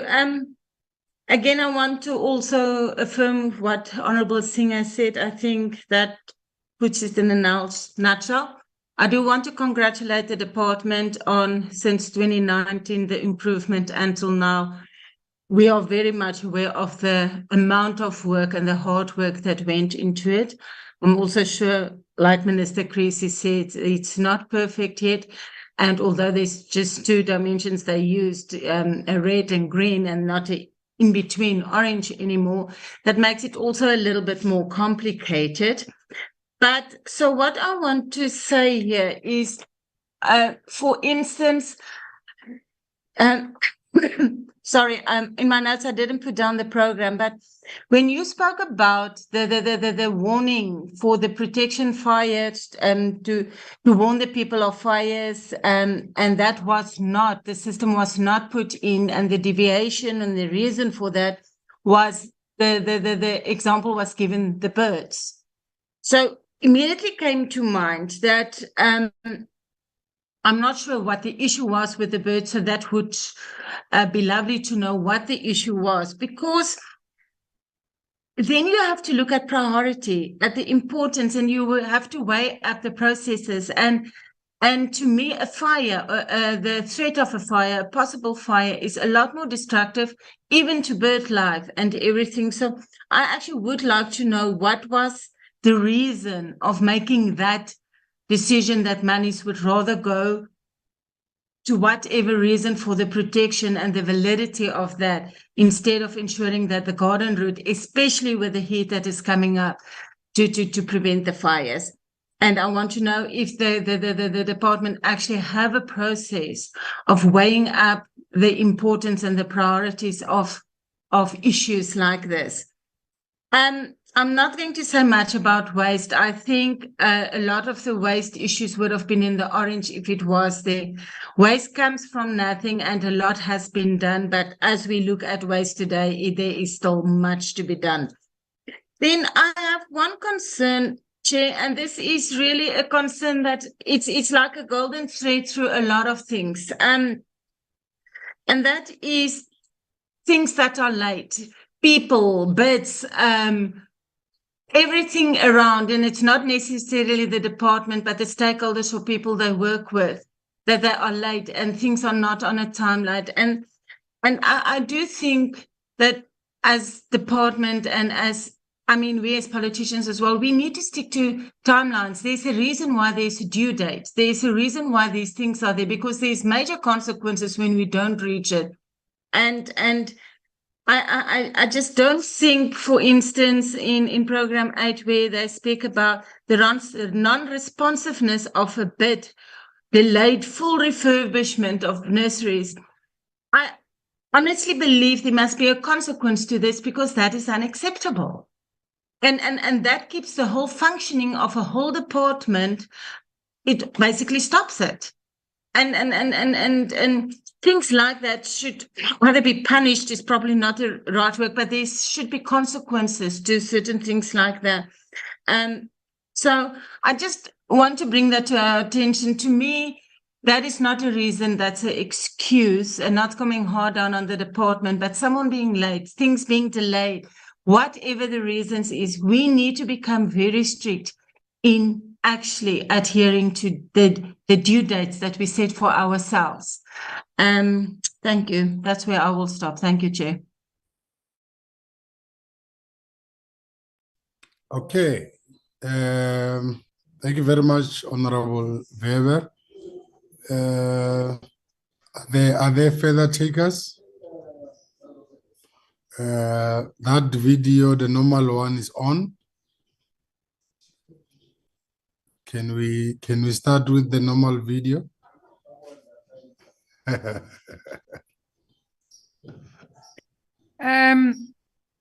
Thank you very much, Honourable Chair, and thank you to all the members for the questions. Let me start, first of all, with the important concern that has been raised as to whether or not fiscal dumping has taken place. And I think that is a matter which we would not support as a department.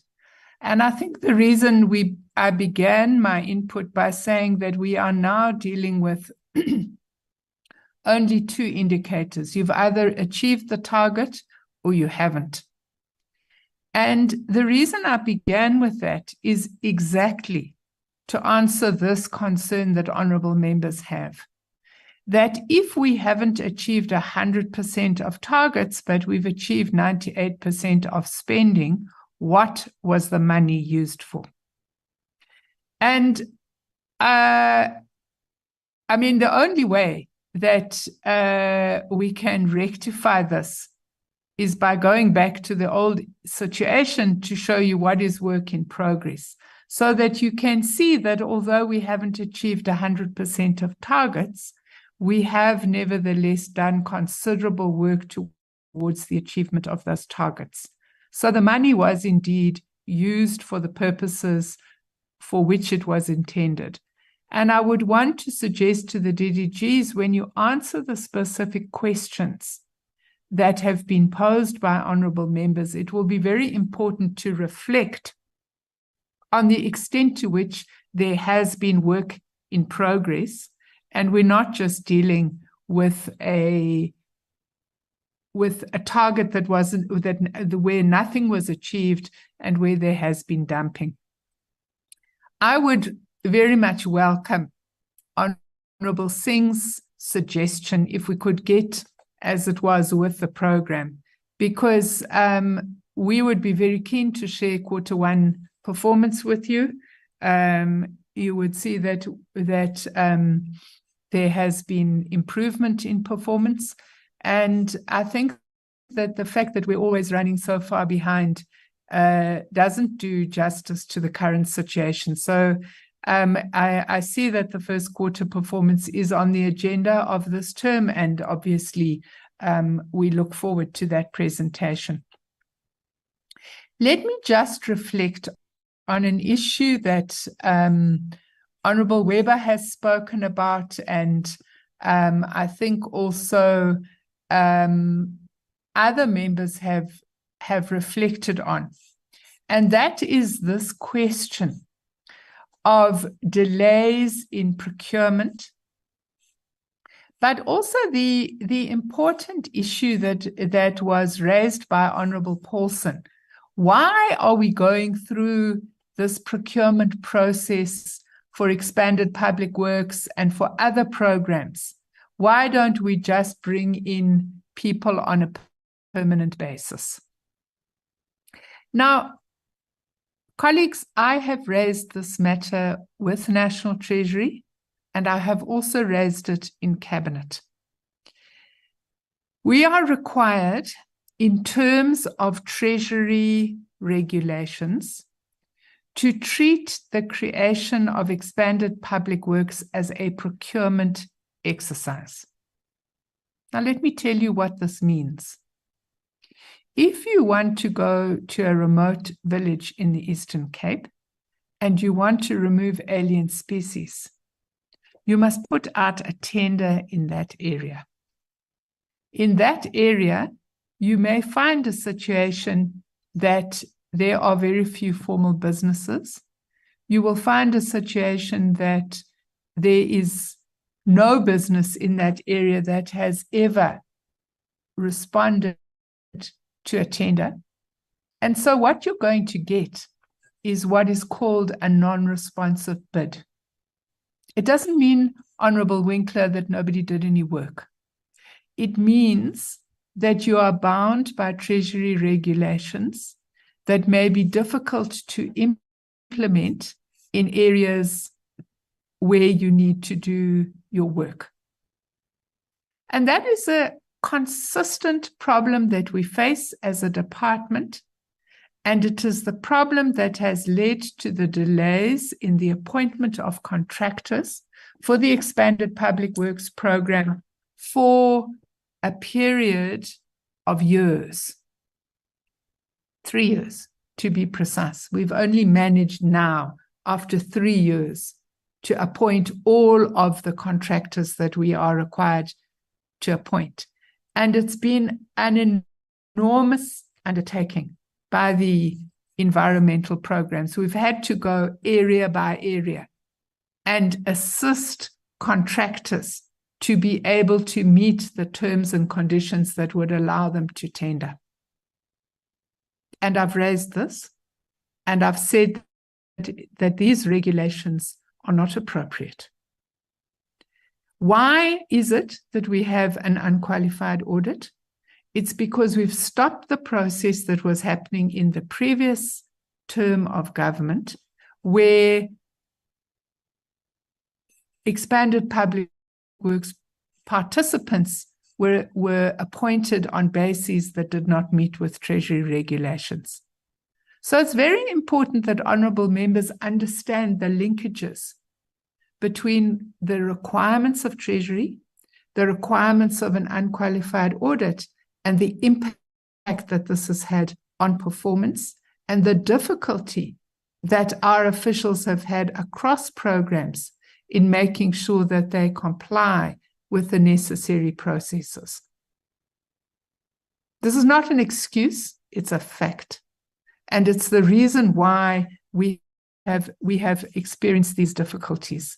I'm sure in due course, there will be reforms to the public procurement process. But I do think that this is an area that does require attention. Is it appropriate when you're dealing with public works in rural communities to go through all of these processes?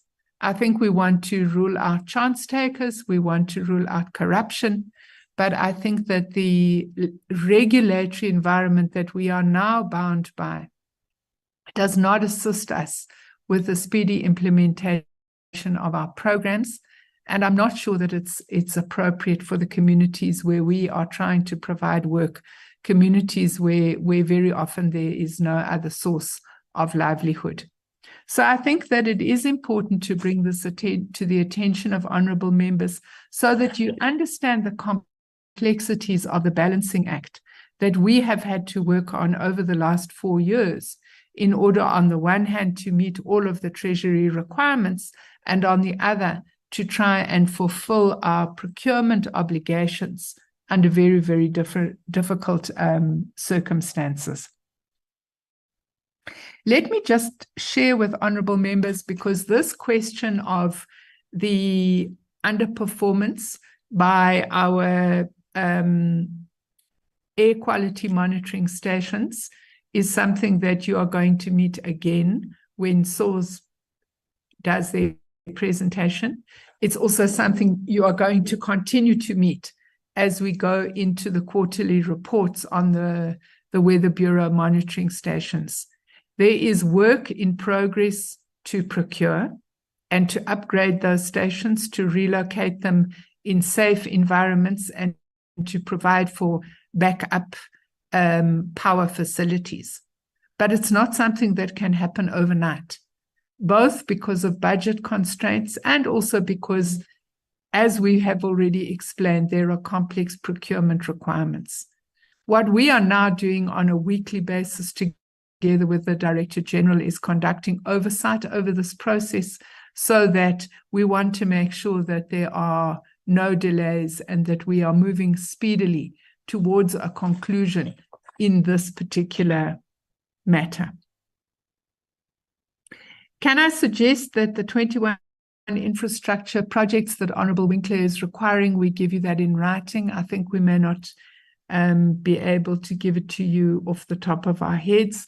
Honourable Paulson, we've given a list of donations, who they're from, what they're for, to this committee before. If you go back through your documents, you will find them. It's very recently that I signed off on this. I'm sure it was in the last 2 months. So I would want to suggest that we don't reissue that to you. Let me now hand over acting DG to you and your team to go through the questions one by one. Thank you, Minister, and through you, Chairperson. Let me start with Chemicals and Waste Management Branch. Maybe just to reflect, as Minister has requested, on the misalignment or the alignment of the expenditure on finances as well as the annual performance plan as the achievements. On chemicals and waste, there are 2 targets that were not met, and these 2 targets, they relate to the implementation of the extended producer responsibility. I'm raising this under the finance because what we have done as a department is to operationalize polluter pay principle. So for this implementation of extended producer responsibility, we are not using the allocated funds that come from National Treasury. It's an industry managed model wherein the producers, the manufacturers themselves, they set up schemes as prescribed by the regulations, and there are funds that they collect for the sole purpose of setting up collection of their waste, as well as the treatment, recycling of that waste. So you will not necessarily see that direct one-on-one relationship with the set targets. But because we are the regulator, we need to ensure that we provide oversight, we provide monitoring and evaluate whether the schemes are effective and they meet their targets. They did not meet their targets because there were issues of set up and there were teething problems. And Honorable Sin asked, who are the free riders? So the regulations require all the producers of the identified products, meaning paper and packaging and lighting, in relation to the 2 targets that were not met. The free riders are those producers that did not comply with the regulations, meaning they did not come and register, and it means they are not contributing towards the management of their products when they reach end of life. And hence, we are working together with the unit responsible for compliance monitoring and enforcement to facilitate compliance.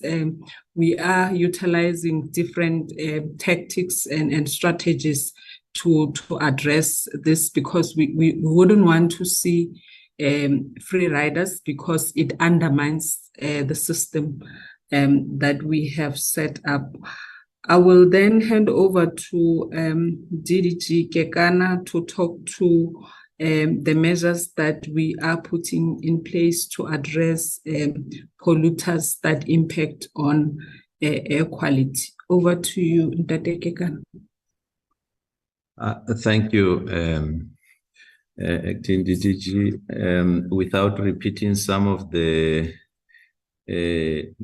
points that Minister has made, and let me just indicate that we have made some bit of progress on the equality front. For example, we've been able to relocate the previously non-functional stations in Sebokeng and 3 Rivers to safer areas, and these are now fully functional.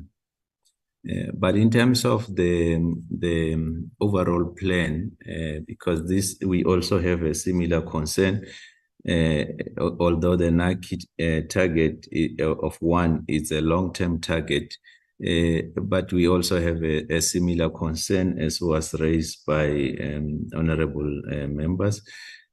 So we are in the final stages of coming up with regulations that would really ensure that we can strictly monitor the implementation of air quality management plans.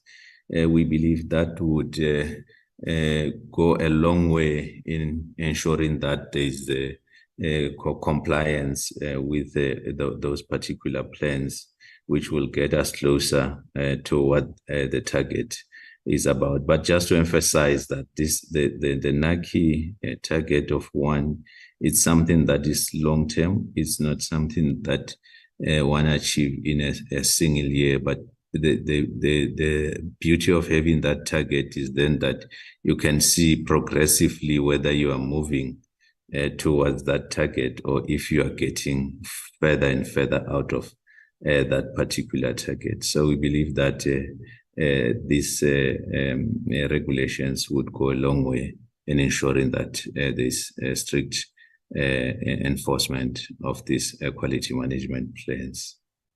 I think the other question really was around the Guardian route. This one, unfortunately, from the market analysis, for example, we had budgeted 4 million, but the bids came around 10, the cheapest 10 million, and the other one 20. But this 4 million was based on the previous similar work that was done. And even when we did our own market analysis from this one of Garden Route, it came close to that 4.8 million and 5 million. So you could really see that the bids were completely out of what it's really costing to do this particular work. But that's what it came to. Thank you.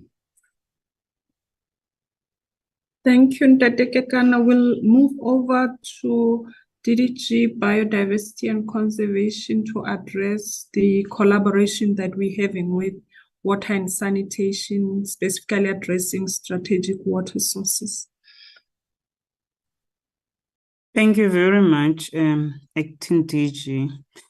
And regarding this issue of strategic water source areas, I did indicate that as a department, we play a facilitation role, and certainly the Department of Water and Sanitation is part of the team that we have assembled, including also South African National Biodiversity Institute, to look at various measures that we can implement to secure the 22 strategic water source areas across the country.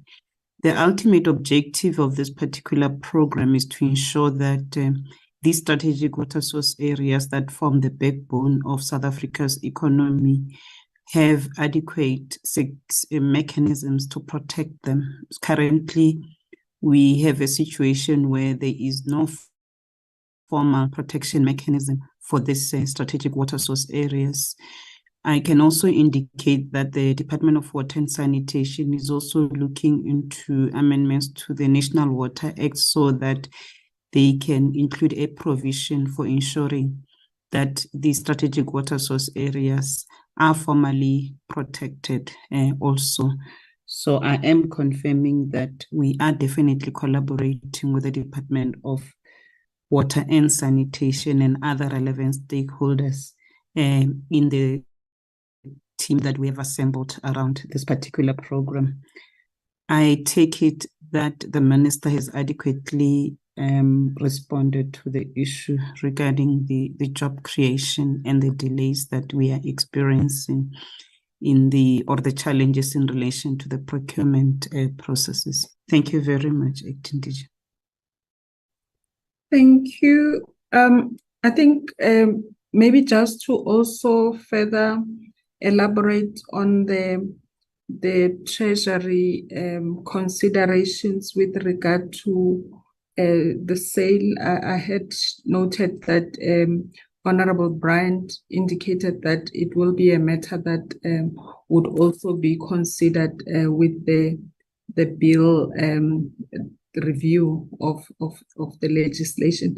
But maybe let me afford the DDG Middleton just to also elaborate on the current considerations with regard to the sale of the confiscated products. Over to you, DDG.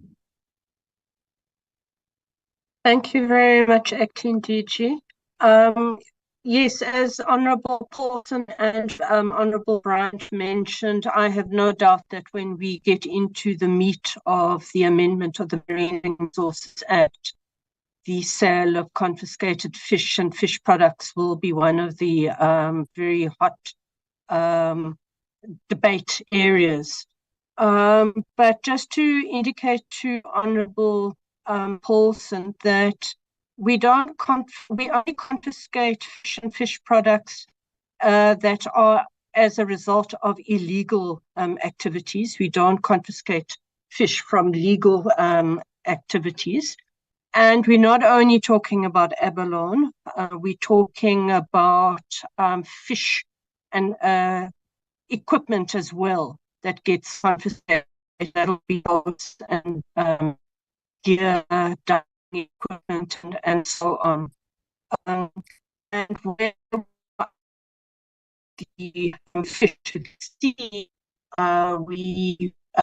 If we confiscate, for example, in fish, we would donate that to schools. So there are various facets and aspects to the fish product. But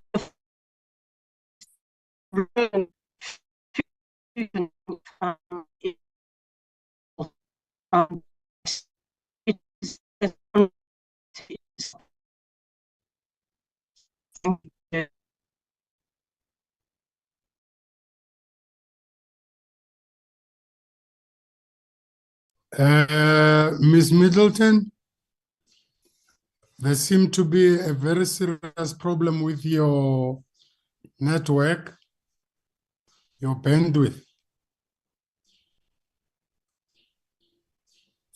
Okay, if I could propose that we attend to the other matters while we sort out Mayor Middleton's connectivity, I will ask Dr. Mkhize to come in and assure the members with regard to the areas that were raised concerns on. Dr. Mkhize.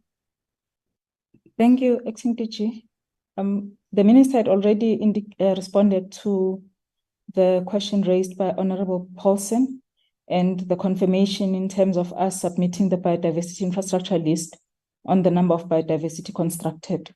So my response relates to the expenditure versus performance and also an indication of what is it that has happened or what is it that we are doing as a department. So the first part, as per guidance from the Minister, that even though we did not achieve certain targets, we had been able to, on the follow-up clearing target, which is clearing invasive alien species, we had met 91, we had cleared 91% of the number of hectares that were allocated. So 9% had we been able to, we would have achieved that target.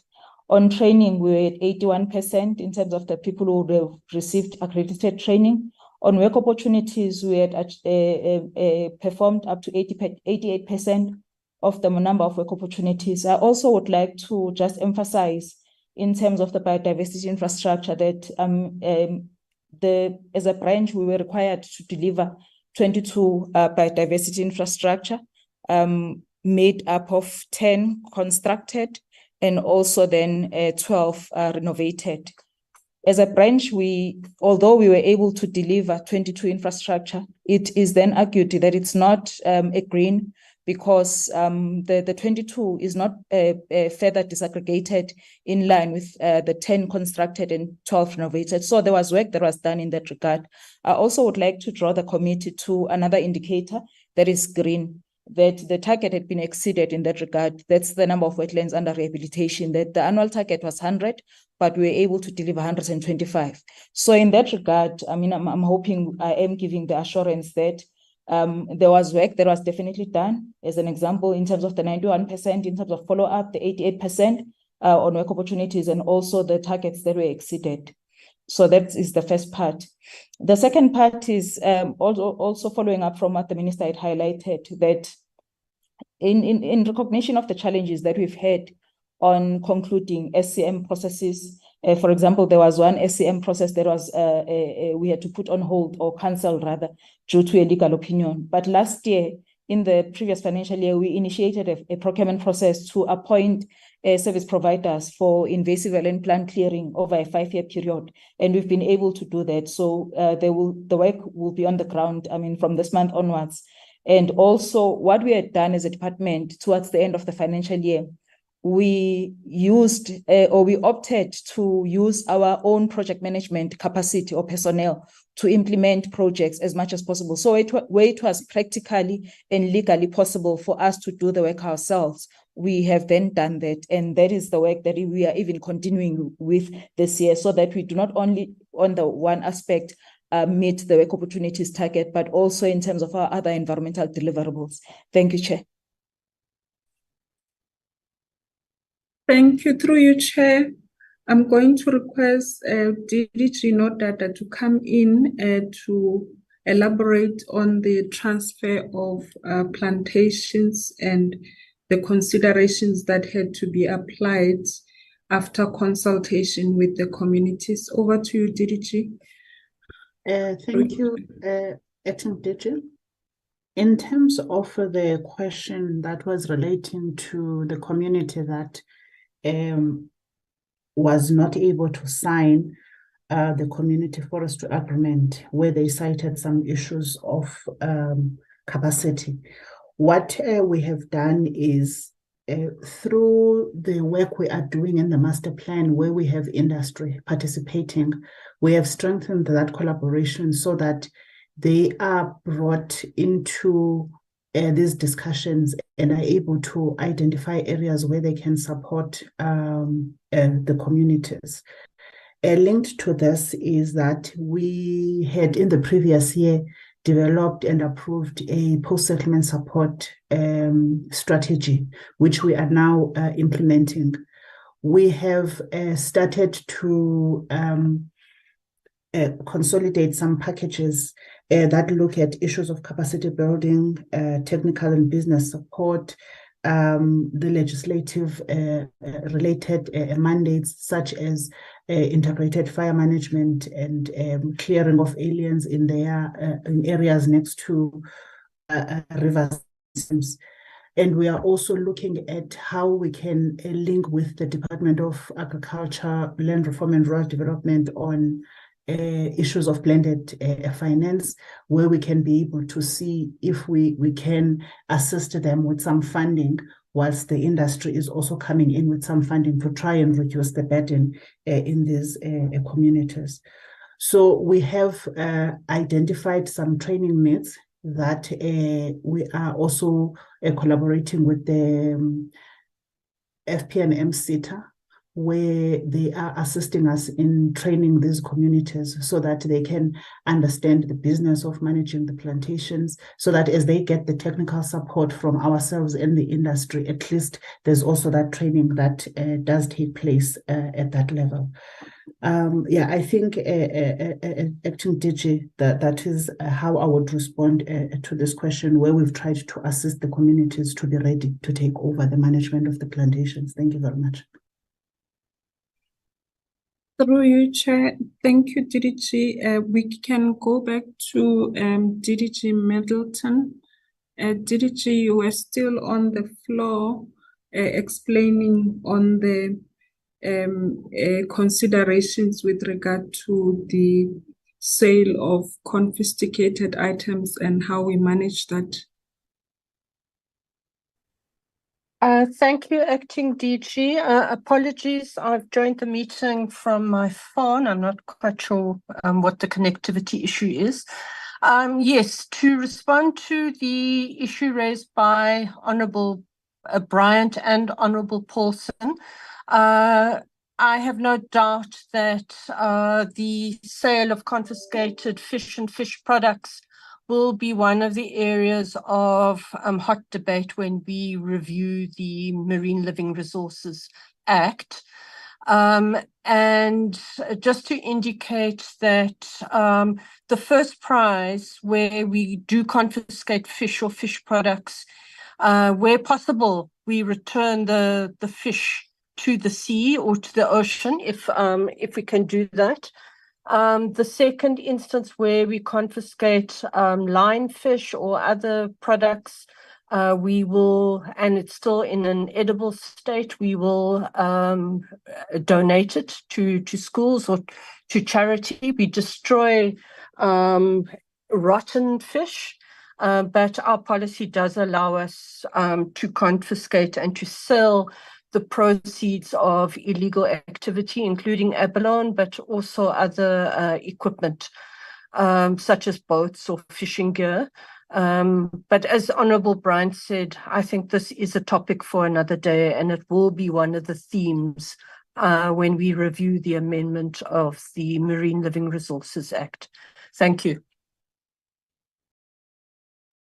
Thank you. Through you, Chair. Those were the matters raised in relation to the written response. We will then submit that as indicated by Minister. I give back to you, Chair. Thank you.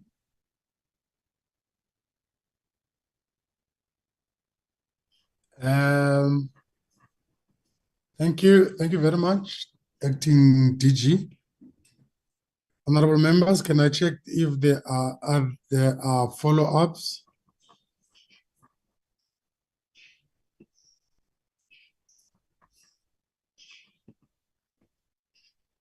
Okay. It would seem there are not. Thank you. Thank you very much to the team. Thank you very much to the minister. Can we now go to the chairperson of the board of South African National Biodiversity Institute? Thank you very much, Chairperson. I've put my camera on, but I don't have electricity today, so my connectivity is rather unstable. Allow me to switch it on so that I can sustain the presentation. Thank you so much.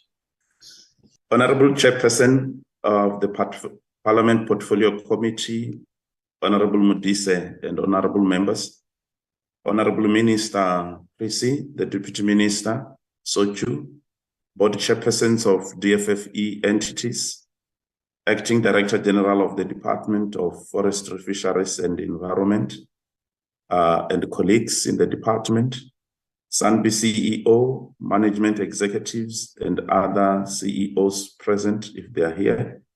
I'm very happy, Chairperson, to report that the management's collective efforts of SANBI in terms of the implementation of identified targets recorded an impressive overall performance of 94% for the 22-2023 financial year. This is a steady improvement on the previous year's performance of 2021-2022, which was at 92%. Chairperson and honorable members, there are many achievements to report on. However, allow me to focus on a few areas that need SANBI's amplified attention to ensure that going forward, all planned performances reach a target of 100%. The CEO will then, together with his team, clarify those areas when he presents a full report. I would like to just highlight a few areas for noting by the committee. And the first one is the matter of the external audit outcomes. SANBI received an unqualified audit opinion for the 2022-2023 financial year. I'm proud to indicate that SANBI successfully implemented 100% of the prior year's activities in the external audit action plan. Secondly, Chairperson, the board has already considered and approved a comprehensive audit improvement plan developed to address all the audit findings raised by the Auditor General South Africa for the 2022-2023 audit. Management is currently working closely with the Office of the Auditor General to ensure areas requiring improvement and which are going to be effectively addressed, and to minimize instances where differences in the interpretation may arise in the future. Thirdly, is the Audit and Risk Committee of the board remains focused on its role of oversight on matters of audit, risk and management, finance, compliance, and also organizational controls. Critical to these issues, going to number 4, is the SANBI's financial position. SANBI is solvent with total assets exceeding total liabilities and liquid with current assets exceeding current liabilities. Number 5 is the fact that the board approved an implementation plan of the SANBI Financial Sustainability Strategy for 2023-2024, which will end 2031-32. This is aimed at maximizing SANBI's income generating potential through exploring identified opportunities, own income generation, resource mobilization, strategic partnerships, and other innovations. The board will continue to monitor the implementation of this strategy moving forward. The board also approved the repositioning strategy of the National Zoological Garden, and it is currently being implemented with the aim of enhancing the role of the NZG in conservation, environmental education, research, and ecotourism. The focus during the reporting period was to implement the targeted infrastructure improvement program, given the inherited ailing infrastructure. Number 7, critical to SANBI is also to play its important leadership role in the implementation of the biodiversity human capital development strategy for the sector. And in the year 2022-2023, a number of key milestones were achieved, Chairperson. And this includes 1, the placement of more than 1,050 graduates with government and non-government host organizations under the Hurun Sebenza Graduate Skills Development Program, coordinated by SANBI with the support of DFFE. Number 2 is the support for Black biodiversity professionals. SANBI, through its Human Capital Skills Development Program, developed an internship and postgraduate study support, as well as work integrated learning. And the work integrated learning is an experiential learning necessary to augment and also to complete the qualifications by the placed learners. Number 3, SANBI continued to invest in the professional and leadership development of its staff members through continuous training, coaching, and mentoring, talent pipeline by giving staff bursaries, career ladder programs, and other forms of professional exposure. This professional program continues to bear fruits for the organization. Point number 8, which is critical, Chairperson, is that SANBI is the leading authority on the conservation, restoration, and the sustainable management of the biodiversity assets and ecological infrastructure, and has contributed significantly to addressing the environmental crisis of climate change, biodiversity loss, and the land degradation, whilst balancing our country's developmental needs. Number 9, SANBI continued to participate in the process led by DFFE in the review of policies, legislation, and practices in the biodiversity and conservation aimed at fostering sustainable development while taking into consideration social and economic imperatives.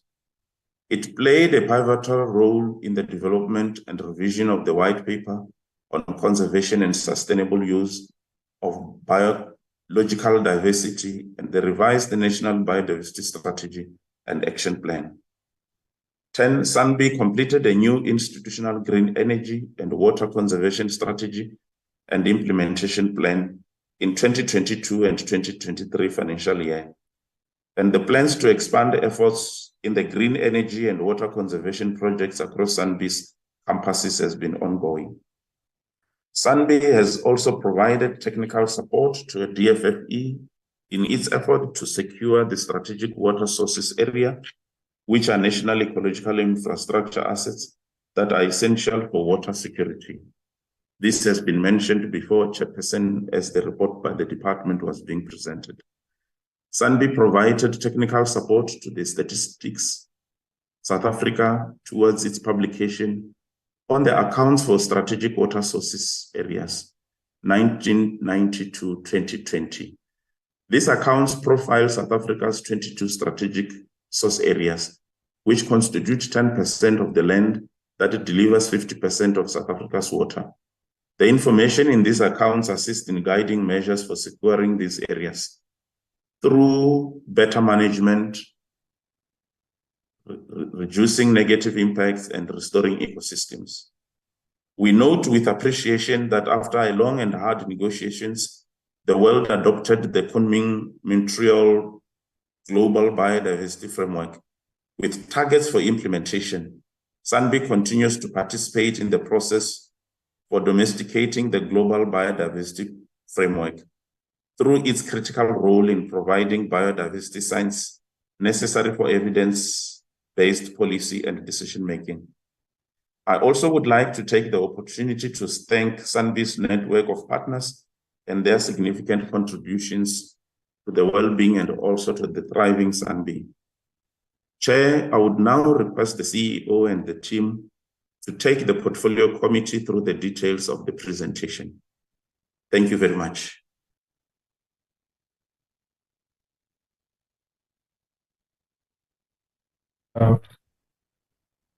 Thank you very much, Honorable Chair, honorable members, Honorable Minister, Honorable Deputy Minister, Honorable Chair of the Board, the Chair of the Board, and DG Acting and colleagues.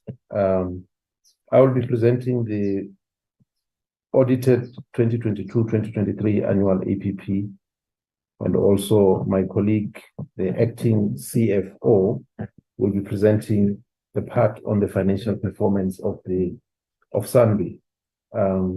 Let's move on to the next slide. Just want to indicate to the board, just go on, that our vision is as is presented there. I would not want to go into the details on the mission statement, of course, including our mandate, which is in the next slide, which is a summary of what is covered in the Act, the Biodiversity Act number specifically, and also where we also draw our mandate and how our programs are organized for those 4 programs, and that's what we'll be reporting on. Let's move on to the next slide. We've always presented this house as a way of indicating how we are framed and how we approach our work. Of course, from the work that we do on the foundational biodiversity, which deals with all the collections, the mapping, the inventory, the classifications, not only on ecosystems, but also on species, which is needed for us to be able to provide reports and respond to our mandate of monitoring and reporting. And those reports would come after the assessments have been done, the status analysis of our biodiversity in the country, the state of affairs of ecosystems and species, and we then have to model and indicate what we foresee coming into the future. But all of this is packaged to inform policy and action and responses that are required. That's where we refer in the APP to policy advice and the tools.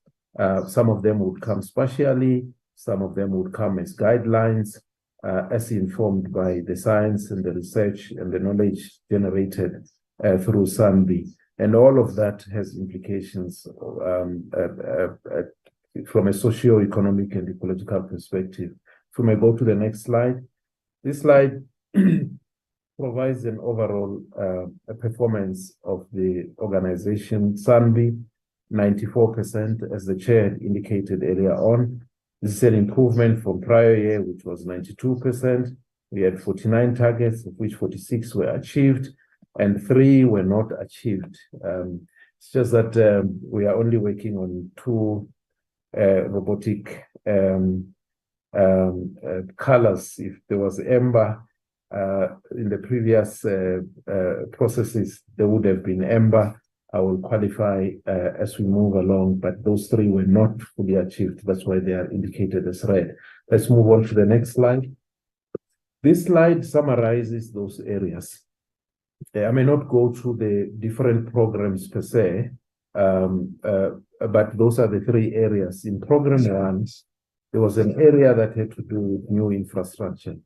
In this case, we achieved 90%, and we needed to have completed that infrastructure. There were some few delays that were encountered, not necessarily due to SANBI's making, but the dynamics between the contractor and subcontractors delaying the achievement, hence the 90% that I'm referring to here. But we had since achieved that in the first quarter and completed that construction, which relates to the new garden that came on board not long ago in the Eastern Cape. The second area in program 3 had to do with the work that we do with higher education institutions. During the year, the portfolio committee will remember or may recall that we reported that towards the end as having achieved 24, but in testing, some of the evidence that was provided could not meet the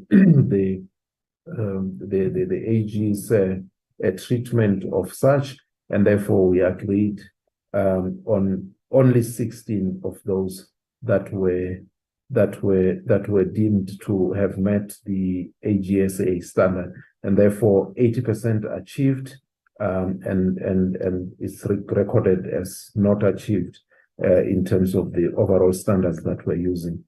In Program 4 on resource mobilization, on an annual basis, we set ourselves a target.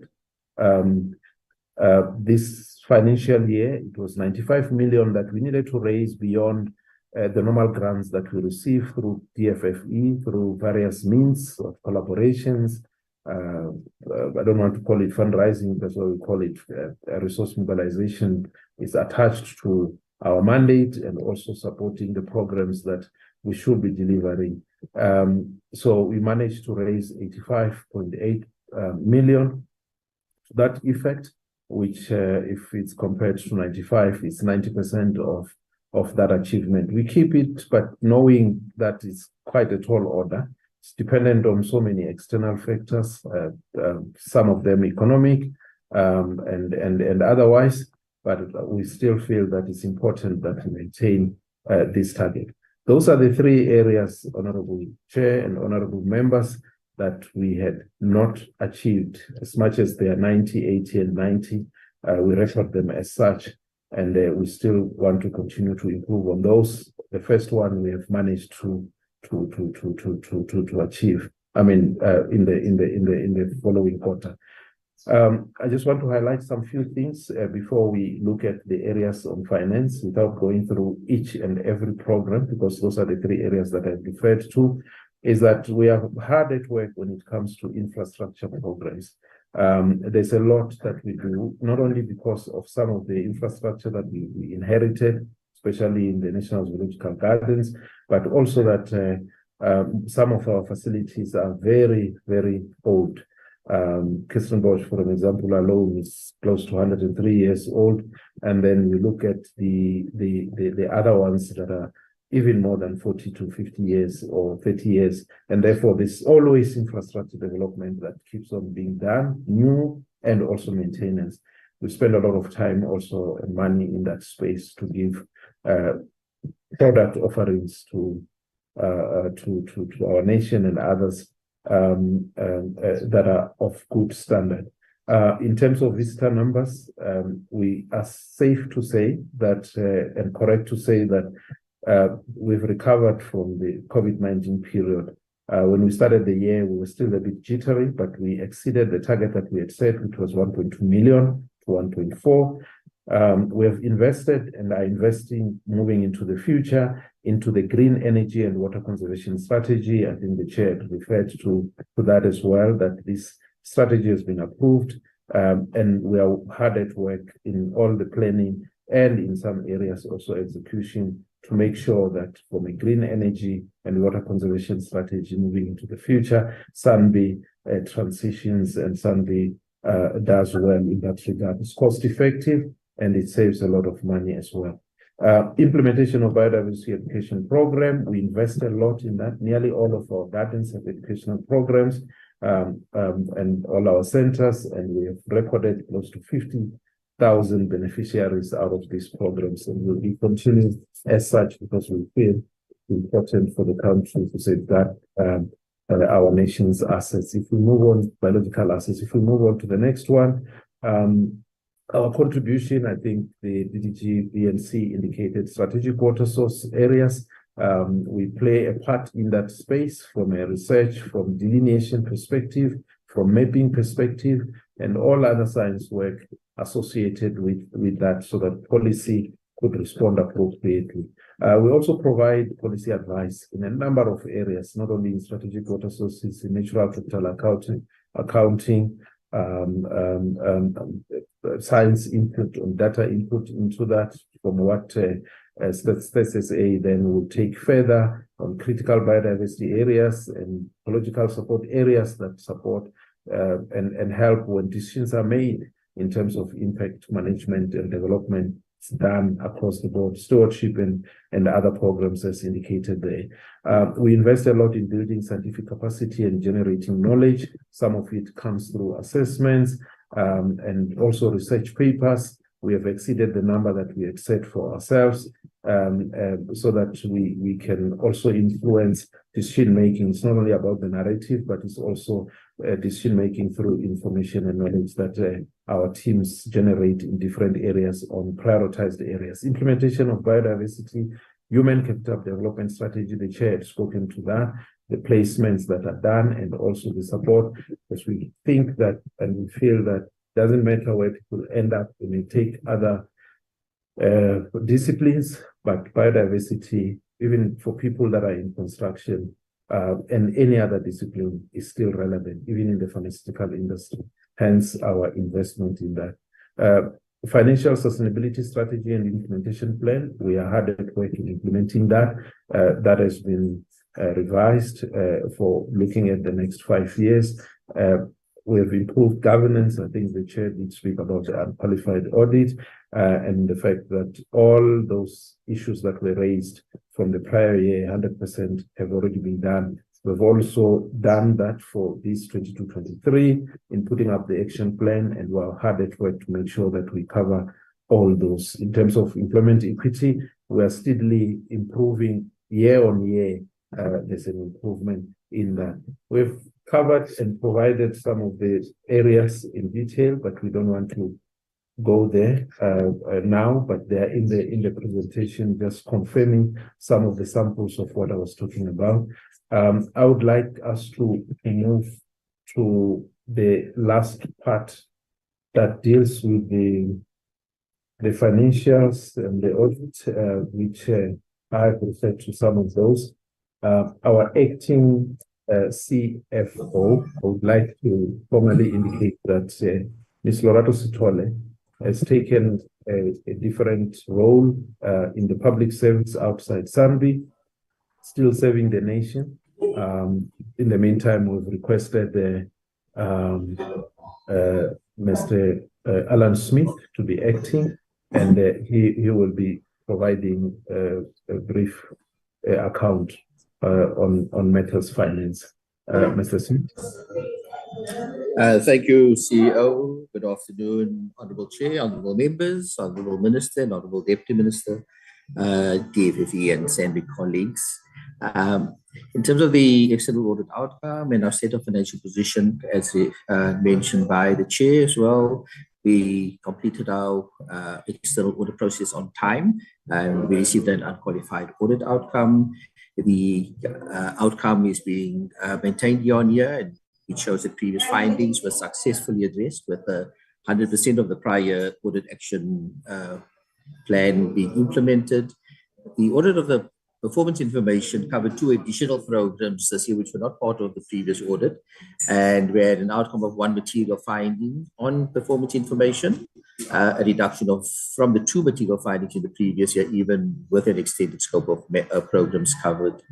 Management has already developed the audit improvement plan, and which has been approved by the board, and we are working with the Office of the AG to ensure that areas requiring improvement are effectively addressed, and to minimize instances where differences in interpretation of reporting standards may arise.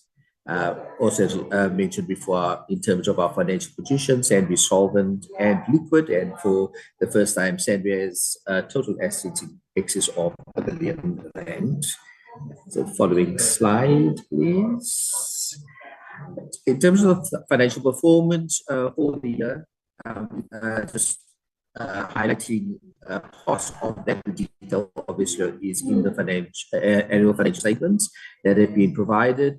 In terms of government grant, we had received 541 million versus the budget of 590 million.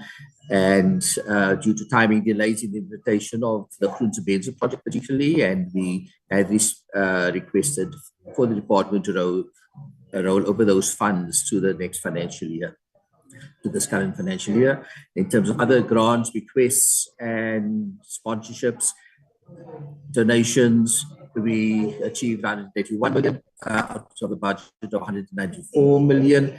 due to timing differences between the budget and the actual realization of the project income on biobanks, the National Science Collection Facility on climate change finance for climate change adaptation, as well as the GF6 project. So a total of non-exchange revenue of 747 million. We budgeted for 784 million, and 95% of that achieved. In terms of exchange revenue, we budgeted for 200 million worth of own income produced. We managed to achieve 196 million, including the own income received for an insurance claim of 50 million, which we received in relation to the interruption of business due to the COVID-19 lockdown. When we exclude that, the target achieved is 73%, and 45.9 million or 27% below budget due to trading conditions. And so, even though the numbers have recovered to the 2018-19 pre-COVID levels, but the growth to the how desired budgeted levels that's still lacking. In terms of investment income, we budgeted for 6 million, we managed to achieve 21 million, and that's mainly due to slow spending in quarter one due to the advisory contributing to higher amounts of cash invested, and also just higher than anticipated. Total financial performance on the expenditure side, costs from out of a budget of 540 million, we achieved 509 million. Due to delay in some of critical vacancies and prioritizing like in terms of operating expenses, we had budgeted at 476 million. Actual spending was 3 million. We're still short in the first 2 quarters of spending, and then the expected recovery in quarter 3 and 4 didn't actually materialize as planned. Mostly the component contributing to that underspending is the Cruise Benjamin project, and that's part of the low over request to 23-24.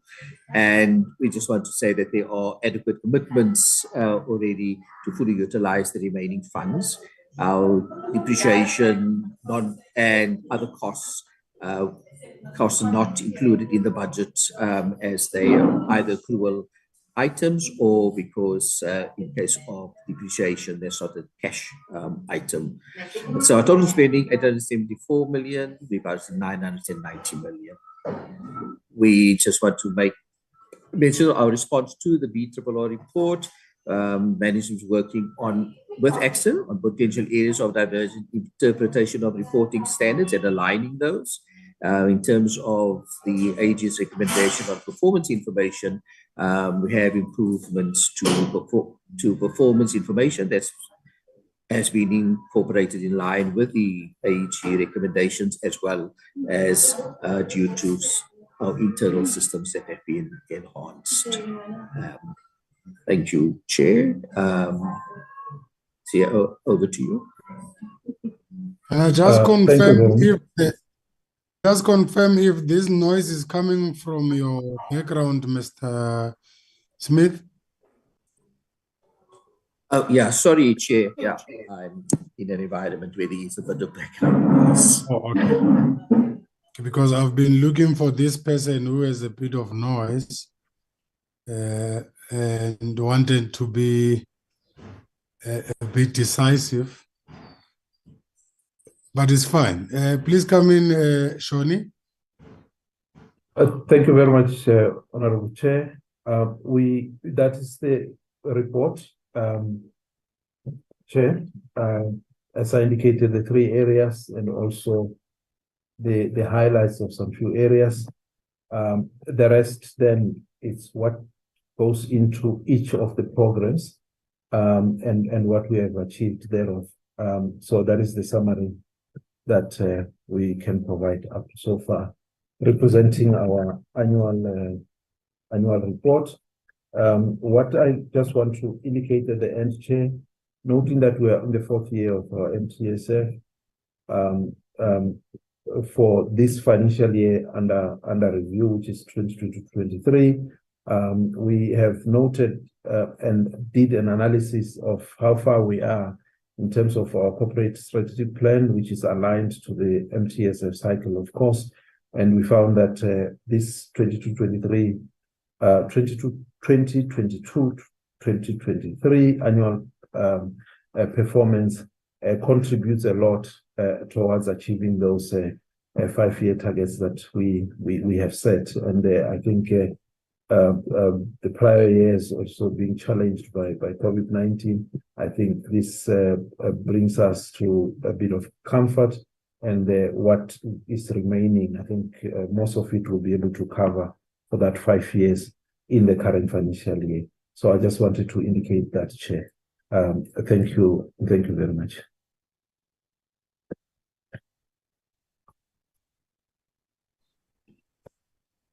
Thank you very much, Sanbi.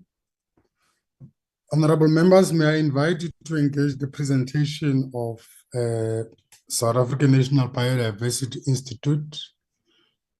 We will start with Honorable Winkler. Thank you, Chair. My question just pertains to the zoological gardens in Pretoria. I received quite a few complaints about the state of the animals at the zoo.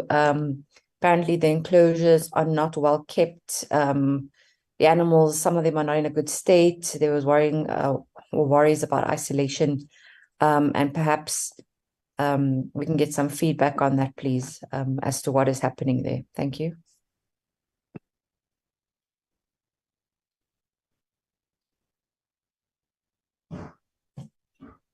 Okay, any other takers, honorable members?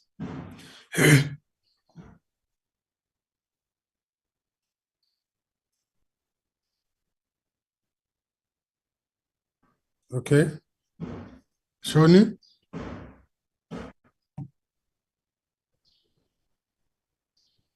Thank you very much, Honorable Chair, and Honorable Winkler for that. The zoo is more than 100 years old, and we inherited the zoo somewhere around 2018 as Sanbi, because it was being administered through the other department. And when we took over with that infrastructure. Some of the pictures that are covered in the report that we have provided to the honorable members, especially slide 12, you would see that those aspects, including coming right from parking areas, the decks, the infrastructure, and the department set aside special funding to support us and support Sanbi in dealing with the infrastructure and related issues. Part of that infrastructure is not only about the ablution facilities, if Honorable Winkler can go there, a lot of improvement in that. We've got a special report for different areas associated with that because those are convenient areas. The parking areas, if you see the top left structure, a program, we had to redo that right from the beginning. The walkways and the boardwalks, if you can see the top bottom on the left is the structure, and then we had to change that through the funding that was specially allocated to specifically change the face of the zoo. We have again put money into the revamp. We call it biosecurity and related funding, specifically to deal with what Honorable Winkler is referring to, changing the face of different areas and enclosures. If Honorable Winkler and any other honorable member can go there now, we have since changed the area around the where the reptilia or reptiles are, done and revamped. It's looking very good. repainted and changed completely. There are contractors on the ground working on where the seal pool is. To change that whole faces, we're modernizing that area. So are other areas and related to the budgets that we have. The board insisted, maybe the chair, if you may want to speak to that, but the board insisted that we develop what we call a repositioning strategy for the National Zoological Gardens, which was approved by the board and being implemented now. It highlighted 6 areas.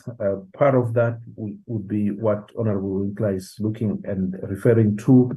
All the enclosures would have to be revamped and changed and modernized. One, there are areas around the zoo's contribution to conservation.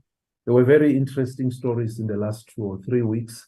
The zoo staff members being profiled for their outstanding work and receiving international recognition for contribution to conservation of some of the species, the sun gazers and some species of tortoise and others, involved in some rare species or species that are under threat, the hornbills, the programs, the vultures, amphibians of different types.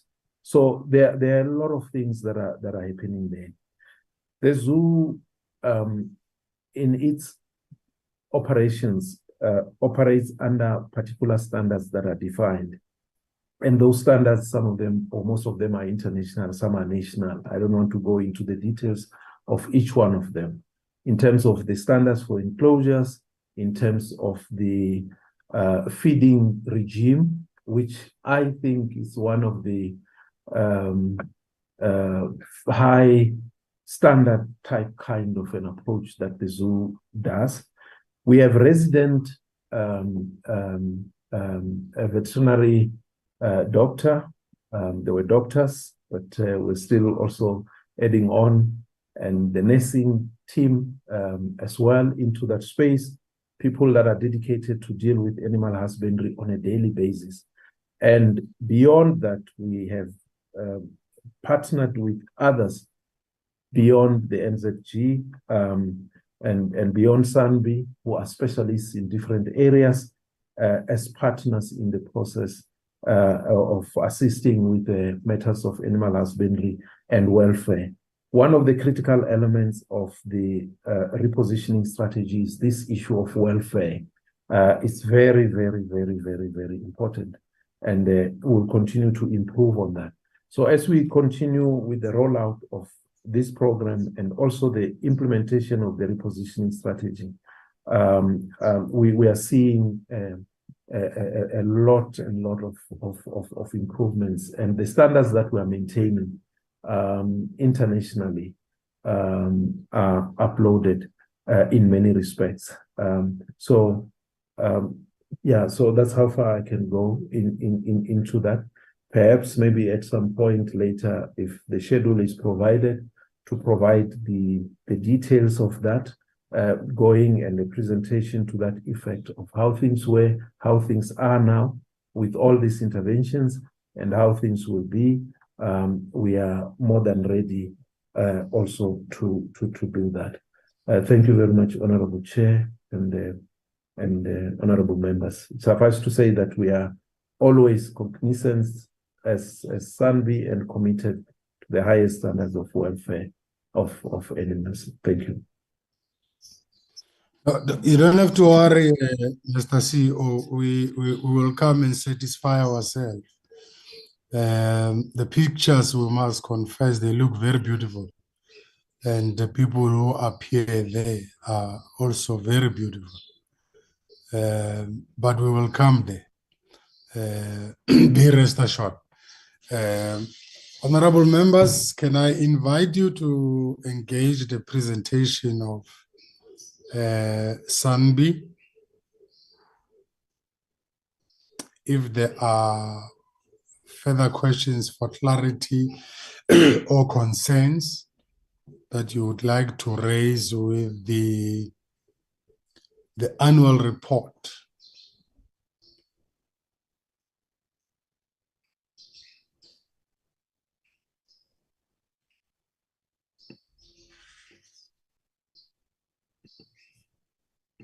Iyo.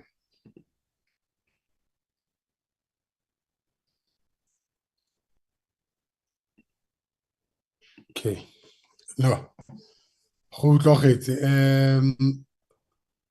Minister Barbara Creasy, your parting shot. Let me invite you. Chair, I think that we are still in this process, and the obviously colleagues will be with you again tomorrow and Thursday. Let me just once again reiterate my apologies for tomorrow due to the cabinet subcommittees, but otherwise thank you very much, Chair, for giving this opportunity to us, and we look forward to further engagements. Thank you. Thank you. Thank you for the well wishes also, Honorable Minister. The meeting on Thursday has been cancelled due to caucuses that will be taking place. So we will only have the portfolio committee meeting tomorrow. But let me also take this opportunity to thank you and your team, together with the Deputy Minister. I would like to hear your voice. Please say hi. You know, Chairperson, always when the minister is around, I get very excited because I'm relieved. Therefore, mine is just to say hi to honorable members. I'm really excited when the minister is around because he'll have to take all the responsibility. Thank you very much, Chairperson. Very opportunistic of you, DM. Well, I only wanted to hear your voice, and I'm happy. I want to thank you, Acting DG, and all the DDGs that were present, and all the people who attended today's meeting, the administrative staff of Parliament. Tomorrow is going to be a bit of a hectic day because in fact, all other entities of the department will be with us. But thank you very much for today's attendance. Hope to see you tomorrow, and the meeting is adjourned. Thank you very much. Thank you, Chair. Thank you, Chair. Thank you, Chair. Thank you, Chair. Recording stopped.